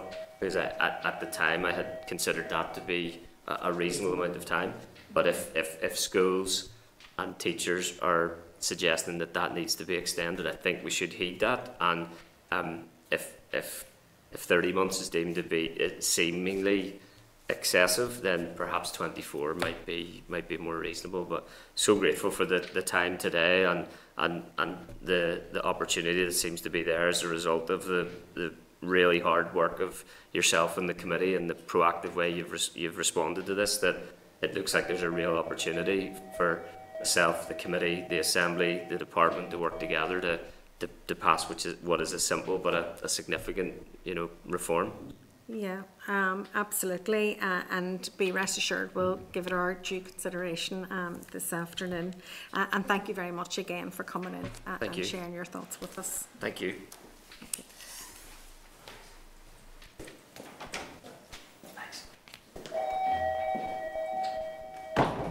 Have we still got a quorum? Yeah.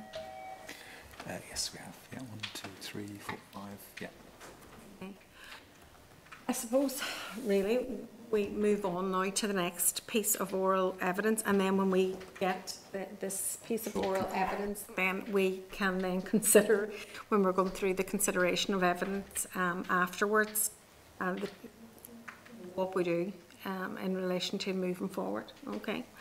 So item number 7 in our agenda today is Fair Employment School Teachers Bill, Northern Ireland Assembly Research and Information Service oral briefing. Can I refer members to pages 85 to 114 of the meeting pack for the relevant papers? And can I welcome to the meeting Dr. Orla Drummond, Research Officer, Northern Ireland Assembly Research and Information Services. Can I advise you, Orla, that this session has been recorded by Hansard and the video of the meeting will be available on the committee webpage. So can I invite you, Orla, to brief the members? Okay, thank you, Chair. Good afternoon, everyone. Can I just say at the outset, any apologies if this is slightly repetitive of some of the information you've already received. I'd like to briefly cover the contents of the bill paper that examines the Fair Employment School Teachers Bill, which will be referred to as the FEST Bill for this presentation, and that's on page 88 of your pack. This bill paper seeks to assist the committee in scrutinising the FEST Bill and is made up of 6 sections. Section 1 of the paper provides background information, including a brief overview of the current school structure and legal position. Thereafter, Section 2 of the paper documents the clauses of the FEST Bill and their premise as explained in the explanatory and financial memorandum. Section 3 provides details on the ongoing public consultation process for the proposed changes to the law enshrined in the proposed bill. Section 4 provides an overview of equality and human rights considerations, highlighting the approach advocated by the Northern Ireland Equality Commission. Section 5 summarises examples of similar legislation in other jurisdictions, and Section 6 contains concluding remarks. For contextual background, the paper notes that the Fair Employment and Treatment Order in Northern Ireland, which I will refer to as the order for the rest of the presentation, makes discrimination on the grounds of religious belief and political opinion unlawful in the areas of employment, goods, facilities and services, the sale or management of land or property, and further and higher education. At present, there are a number of exceptions to the order enshrined in Part 8 of the legislation. Therefore, not all types of employment are covered. Some limited examples apply. For example, any employment or occupation where the essential nature of the job requires it to be done by a person holding or not holding a particular religious belief or political opinion. Article 71 of the order provides an exception for the recruitment and employment of school teachers in Northern Ireland. The FEST Bill contains provisions that, if enacted, would omit Article 71 of the order and omit Regulation 30 of the Fair Employment and Treatment Order Amendments Regulations Northern Ireland 2003. This would repeal the current exception to fair employment laws for school teachers. So Section 1 of the Bill paper provides background information on the current school structure. This section highlights that, with the exception of a small integrated sector, the education system in Northern Ireland is broadly separated between those catering for pupils from a Protestant community background and those catering for pupils from a Catholic community background. Similarly, teachers working in schools in Northern Ireland are themselves predominantly from Protestant or Catholic backgrounds. The consequence of this is that controlled schools are in effect Protestant schools and Catholic maintained are in effect Catholic. Research from Queen's University, Belfast, conducted in 2020, found that 90.7% of children in Northern Ireland attended a school that is either Catholic maintained or controlled non-denominational. 81% of pupils attend integrated schools and 1.2 attend Irish medium schools.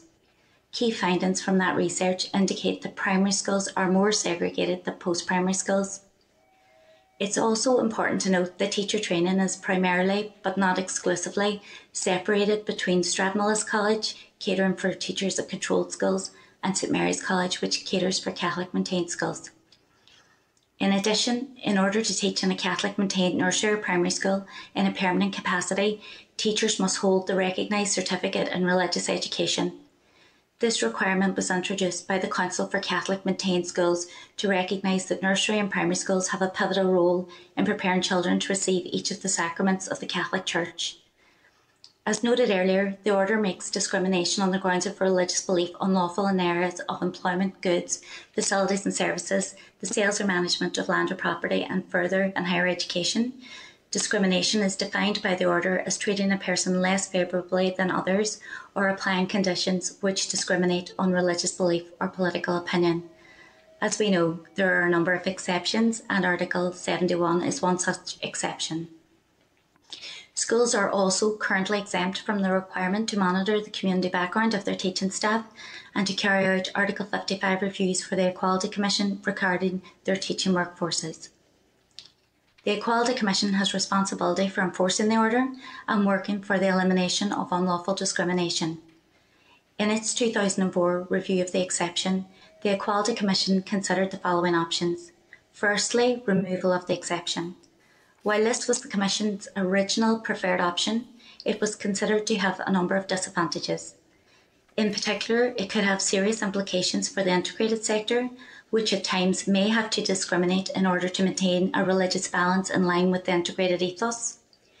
Controlled schools would be unfairly disadvantaged in relation to claims of discrimination in comparison with maintained schools, which could more easily demonstrate a genuine occupational qualification due to a Catholic ethos. And they also considered that there would be an increase in fair employment claims. The second option was to narrow the exception, meaning the exemption could be confined to one or both of the following. A, the application of the exception to primary schools only would be justified in terms of a genuine occupational qualification, this being the stage of preparation for confession, communion and confirmation. And B, the application of the exception could be extended to religious education in secondary schools as a genuine occupational qualification, The third option was no change. There have been a number of Assembly motions in relation to this issue brought in 2013, 2015 and 2021. In summary, the provision of exemption from the order has received considerable attention over the years without agreement on how it should be amended. So Section 2 of the Bill paper provides an overview of the key provisions of the PEST Bill. This section highlights that the policy objective is to remove the exception of teachers from the order to ensure that schools are not permitted to use religious belief as grounds on which to discriminate between candidates for teaching posts. Schools would further be required to monitor the community background of their teaching staff, to carry out Article 55 reviews of their teaching workforces and reviews of the employment policies and practice that affect their teaching staff, and to consider whether they are providing fair participation to members of the Protestant and Roman Catholic communities in relation to the employment of teachers. Previously, in 2013, the Department of Education had undertaken a review of employment opportunities for teaching staff to examine the impact of the religious certificate required to teach in Catholic maintained primary and nursery schools. The review was conducted following concerns expressed by members of the Assembly's Education Committee that this requirement could lead to inequality in the employment of and opportunities for teachers. This included concerns that giving those who hold the certificate an unfair advantage to avail of a wider range of employment opportunities. At that time, the Department of Education noted that the review had not identified any inequality in employment opportunities as a result of the requirement.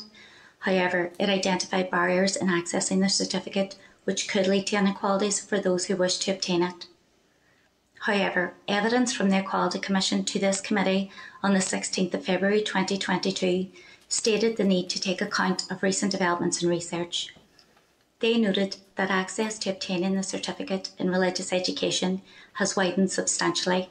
It can now be taken alongside initial teacher training education at Ulster University and Strathmillis University College, in addition to the long-standing provision that is available at St Mary's University College. Section 3 of the paper briefly details the PEST Bill consultation process, which opened on the 31st of January 2022 and closed a couple of days ago on the 7th of March. The committee may wish to consider examining the outcome of that consultation, as final data was unavailable for inclusion in this Bill paper.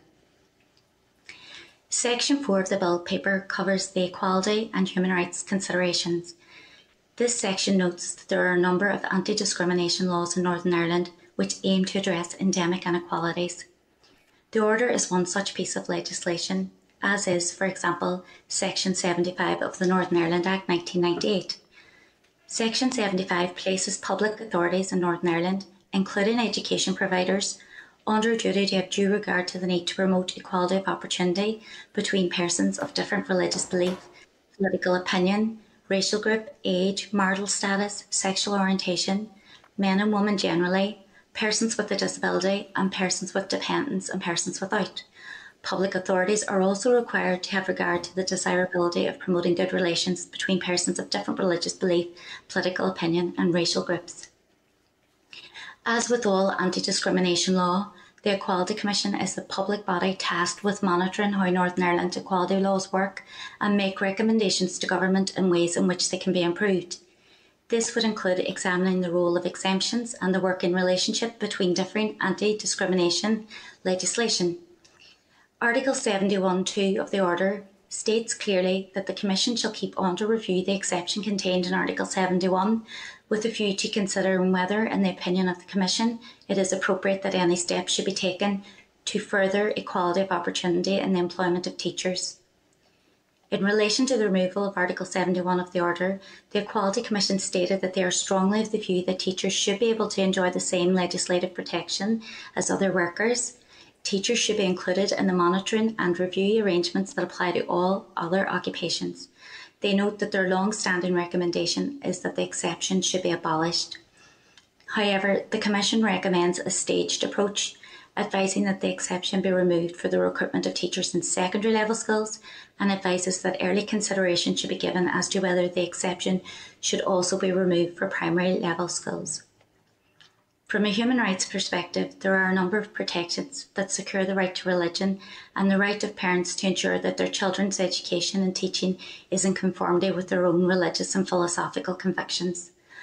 Article 9 of the European Convention on Human Rights protects freedom of thought, conscience and religion. This right includes freedom to manifest religion or belief in worship, teaching, practice and observance. Article 9.2 notes that freedom to manifest one's religion or beliefs shall be subject only to such limitations as are prescribed by law and are necessary in a democratic society in the interests of public safety, for the protection of public order, health or morals, or for the protection of the rights and freedoms of others. In the case of the order, tension clearly exists between balancing the right to religion with the protection of the rights and freedoms of others not to be discriminated against. Protocol 1, Article 2 of the European Convention states that no person shall be denied the right to education. In the exercise of any function which it assumes in relation to education and to teaching, the state shall respect the right of parents to ensure such teaching and education in conformity with their own religious and philosophical convictions. It should be noted that while these rights are protected, they do not assert that teaching staff must necessarily be from a certain religious group. Simply, the parents can ensure such education is in conformity with their own religious and philosophical convictions. Finally, Section 6 examines equality exceptions in other jurisdictions. As noted in the 2020 Raise Research paper, Exemptions to the Fair Employment and Treatment Order 1998 School Teachers, there is a number of examples of similar legislation in other jurisdictions in relation to the employment of teachers. This section details exceptions noted in that paper. For example, other jurisdictions documented include the European Union, Great Britain, Republic of Ireland and Malta. So in the European Union, for example, there is an Equal Treatment Directive which provides for the exemption in member state law from certain recruitment and employment provisions where there is an occupational requirement.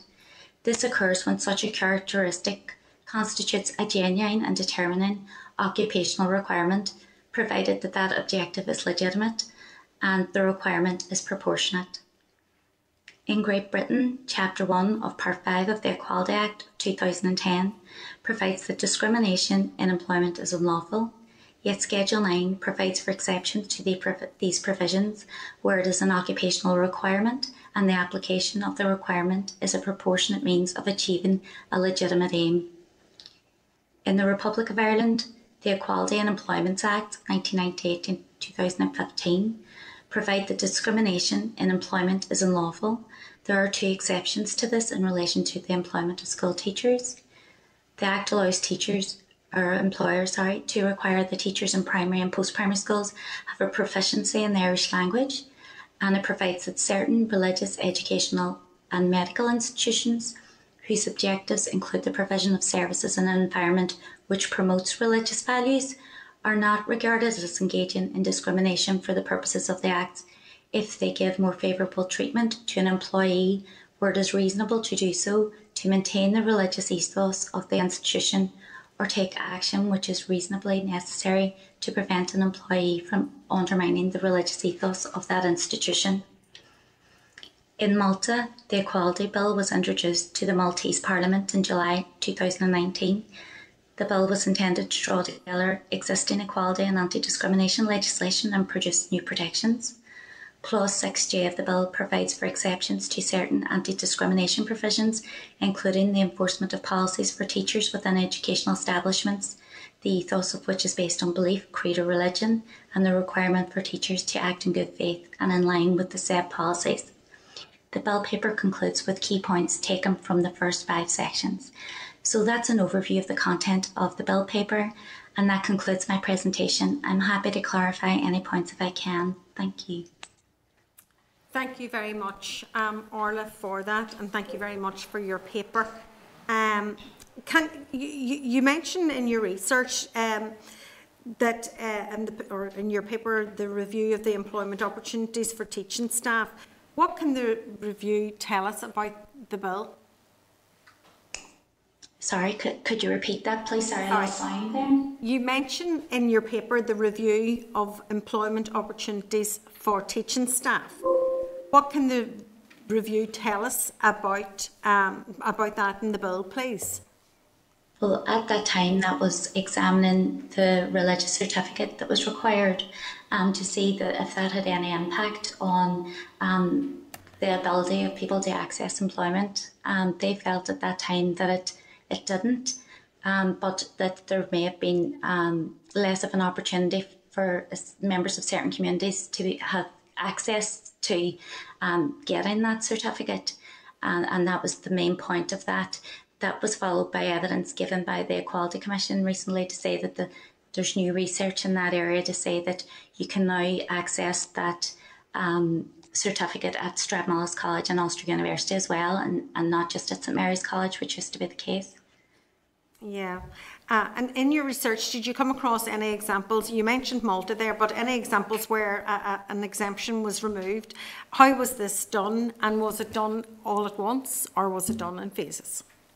Yeah, I haven't come across any exemptions that have been removed, but it's something I can go back and look at if the committee so wish. John Stewart, can I bring you in? Do you have any questions that you would like to ask Orla? If you want to take comments, we can get them done and just send it over for next week. If it's only him taking out a picture of them. Hello. Hello, John.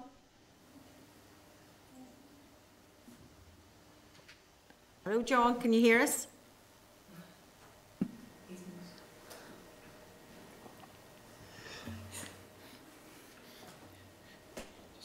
John, do you want to... this is why I hate being in the constituency office, because somebody somebody comes in on you, like, no matter when, you're like, I'm doing it. It won't let him unmute. Oh, that's happened to me before. Yeah.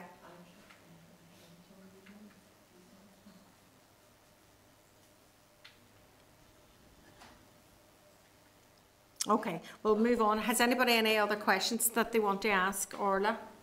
No, not from me. I mean, Orla's paper was pretty comprehensive, to be honest with you. It took every section point by point.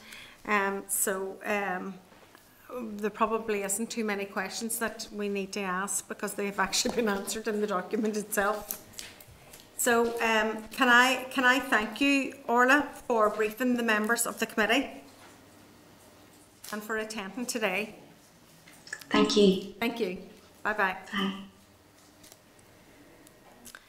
Okay. Right, now we get into the middle of all of this.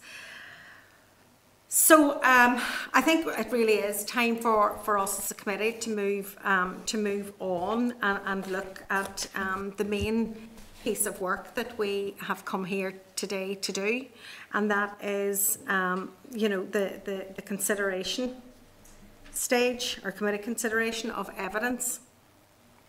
So if members are happy to move on, but I just want to kind of maybe set the context of it as well, what our responsibility is today. We're going to, analyse the evidence, but there are 4 areas, options for this committee, and they have been set out clearly in the paper. So can I refer members to pages 115 to 142 of the meeting pack of the relevant papers, and can I remind members that the committee agreed to move through all components of the committee stage this week. It's quite a challenge, but we decided that we would, that's the piece of work that we wanted to do. So can I inform members that the call for reviews closed on Monday, 7th of March 2022, and 388 responses were received, which were quite significant. The clerk has prepared an options paper on pages 121 to 124 of the meeting pack, which outlines the evidence on the bill that the committee considered.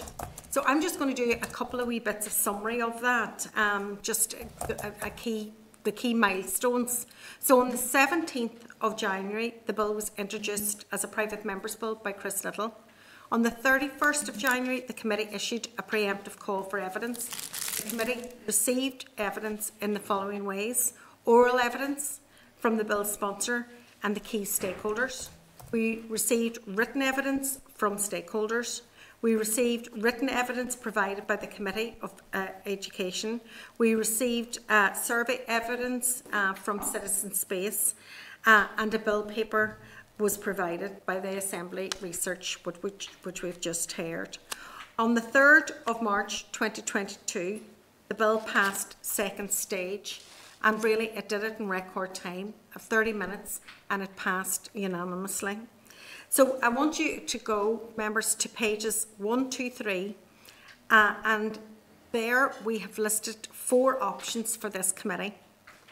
Either we seek to hear further evidence, number 1 option. Number 2 option, agree the bill as it stands.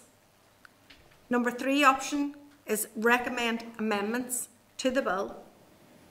Number 4 option is to reject the bill. Is there any issues that members now wish to raise in relation to the evidence that we have received, or evidence indeed that they wish to hear?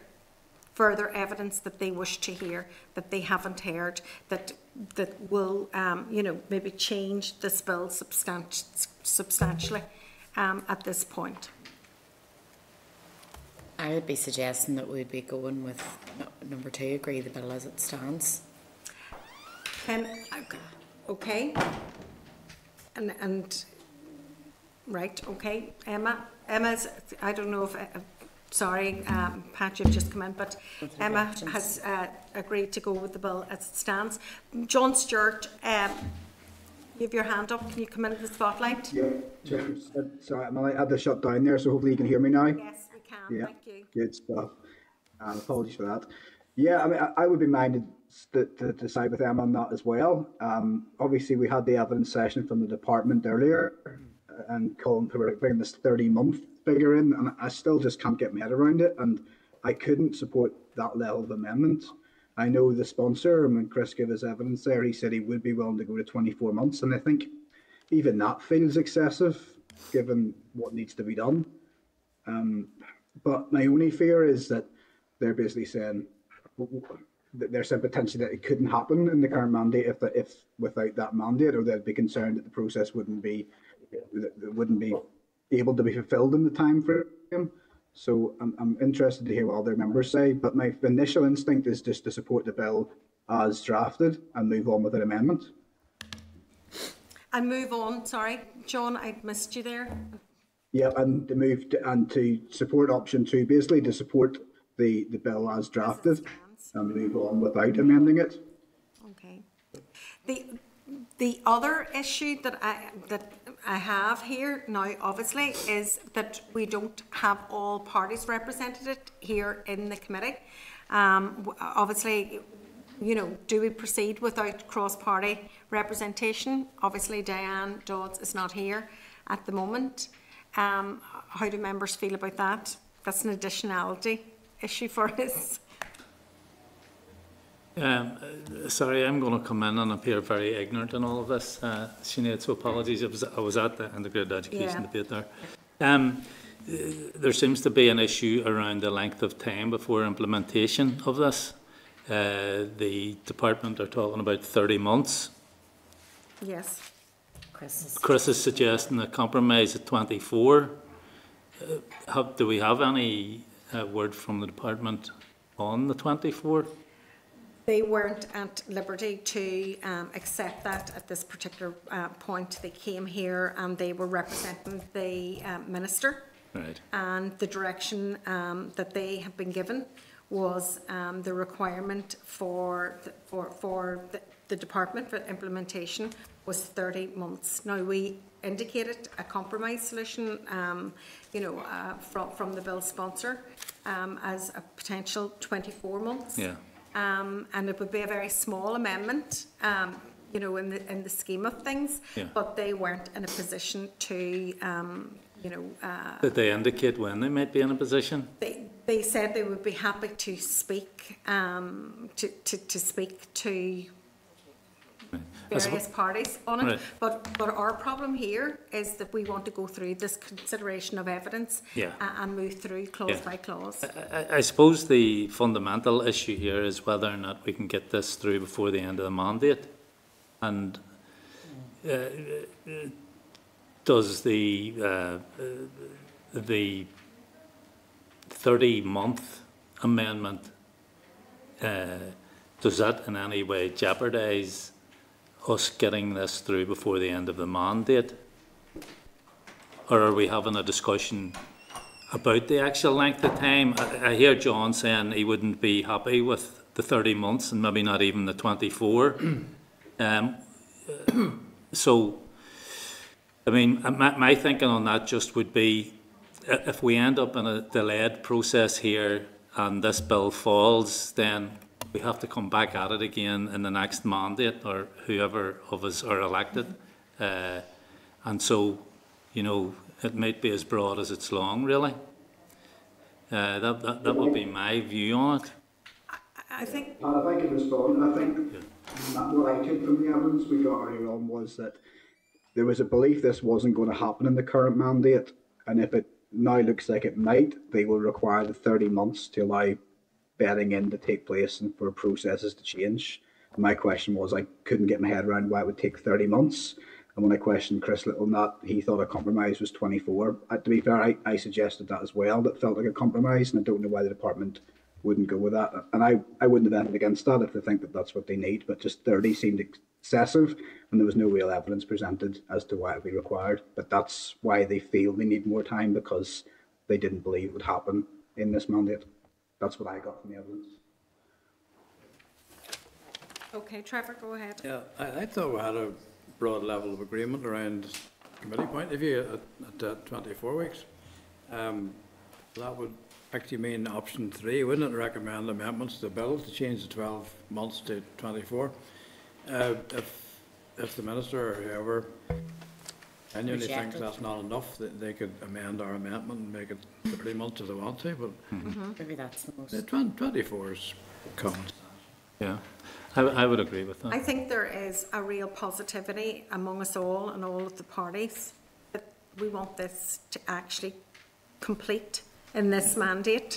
And if that means, you know, there is extra time needed, you know, for the managed implementation, then we should be as open to that as possible.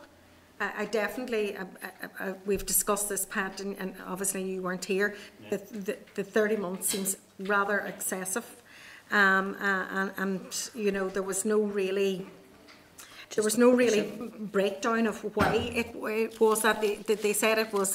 They needed a communications plan around it. They needed systems put in place. They need data gathering. They needed to know at this stage. They didn't know that they have to procure new systems for it. But you know, I think there was a consensus that it was being overcomplicated. Oh, I think there's a problem if they can't do it within 24 months. 2 years to sort it out. It's not a big issue, you know. Yeah. I think we should go with Trevor's proposal. Yeah, yeah, and I do think, you know, if we move through it clause by clause and we look at that particular clause, and then we could put in that amendment from the committee herself. We've just been informed that Diane will be with us in 10 minutes, so I'm sure she might have something to add to that as well. But I think, you know, just to give best will in the world and to give the wind behind the bill, and we've all worked hard for it. You know, the bill sponsor has been working and has been engaging all round. There was nearly an inference, well, it was pretty explicit, that there wasn't enough evidence gathered, there wasn't enough consultation in and around the bill, whether that was a complaint about the committee or whether it was a complaint about, but I think that there was an understanding that this bill wouldn't go through. It was only when the realisation dawned at last committee's meeting on the 2nd of March then that the department actually moved towards submitting the letter on the 4th, but I think it was them that was caught out of sync rather than the committee. We were working very positively towards something being realised around this mandate, and because we didn't have any substantive objections all along when we were gathering evidence, there didn't appear to be many obstacles in the way. No. And really there was much support. Overt support, and the fact that, you know, the second stage took 30 minutes and it was unanimously passed gave us all a sense that this could be done and could be realised within the mandate. And I just think it's incumbent upon us now to move, as we said last week at the committee, to move through the evidence and go into consideration of it clause by clause. Okay. Yeah. Is that an agreement with everybody to move through this? Yes, absolutely. Will we wait on Diane to come in to do clause by clause, or will we just move through? I think we should move ahead. I don't see why we should wait on anyone. We've got a quorum at the moment. Yeah. We've got a quorum here, John. Podrick's there too, is it? Yeah. Okay. So I've sought your agreement, and we will move through clause by clause. It's a very small bill, so this is not going to be onerous to anybody at the moment. So item number 9, Fair Employment School Teachers Bill Committee, stage clause by clause for consideration. Can I refer members to pages 143 to 159 of the meeting pack for the relevant papers? Members, there are just 4 clauses and 1 schedule within this bill. Members, if the committee is content with clause 1, which revokes Article 71 of the 1998 order as drafted, are you happy with that? Content, Chair. Yes. Or do you wish to make any amendments? Okay. If the committee is content with clause 2, which brings into force the schedule to make consequential amendments to the 1998 order and the Fair Employment and Treatment Order Amendment Regulations 2003, or do they wish to make any amendments? Content with the original clause. Okay. Members of the committee, if you are content with clause 3, which provides for the Executive Office to commence the legislation and make transitional arrangements, or for the provision to come into force after 12 months, or do you wish to make any amendments? Are we agreed on an amendment, changing the 12 to 24 months? Agreed on the 24 months. Yes, I agree with that. Okay. So the committee has agreed to make an amendment and to make the provisions for it to come into force after 24 months. If I could just read that out, just for the record. So this is clause 3, subclause 2. The preceding provisions of this Act come into force at the end of the period of 24 months, beginning with the day on which this Act is passed, if by that time no order has been made under subsection 1. Happy enough? Happy, yes. Happy enough? Okay, thank you. Members, if the committee is content with clause 4, that the committee agrees the short title of the bill, which is the Fair Employment School Teachers Bill, are members content with the long title of the bill? Content, yes. Okay. Bill or the Act? Sorry? Are you reading from the bill? The short title is Act, not Bill. It doesn't really matter, does it? Yeah, okay. Okay, so moving on to item number 10. Sorry, Chair, it's a Sorry. it's a procedural anomaly, but if we can just agree the long title of the bill as well. Oh, the long title. Sorry, yes. Can we agree the long title of the bill as well? Thank you. I can tick it then. Right. Okay. Tick that box then as well. Okay. Item number 10, Fair Employment School Teachers Bill Committee Stage Bill Report Consideration. So can I refer members to pages 161 to 187 of the meeting pack for the relevant papers? Members, if you're content with the report as drafted, or do you wish to make any changes? Well, we're going to have to make changes now as a result of the amendment. Okay. Members, the details of there are details in the report that could not be concluded until today's meeting. There will be a short but fully virtual meeting to be held tomorrow morning at 9 a.m. just so that those amendments and the report can be completed. Starleaf details have been forwarded to members. If members, if they can attend tomorrow morning, it's important that we do have a quorum, that we sign that report off if they can attend tomorrow morning at 9 o'clock virtually, and I promise you, hopefully it'll be concluded very quickly. The report itself won't be altered that considerably from what we have at the minute. So that concludes our bill, and I have to say I was very nervous getting that through in case I made a mistake in any of it. Don't worry, we could always blame Michael. My goodness. So we've actually covered item number 10 prior to the commencement of our oral briefings, and we have also completed item number 11 and item number 12, correspondence, as well. So all I have to do is go to item number 13, which is any other business. Have members any other business? So item number 14 is the date, time and place of next meeting. Obviously we have the meeting tomorrow morning at Starleaf, but our next full committee meeting is next Wednesday, the 16th of March at 2 o'clock in room 30. Thank you so much for your work and attention to all of those details today. And can I thank the clerk and the clerk team? They're just an amazing bunch of people, and they've really worked extremely hard, and it was a very moving feast yesterday trying to get briefings, etc. in place, but it's for the greater good. Okay, thank you. Yeah, thank you, Chair. Thank you, Chair. Okay.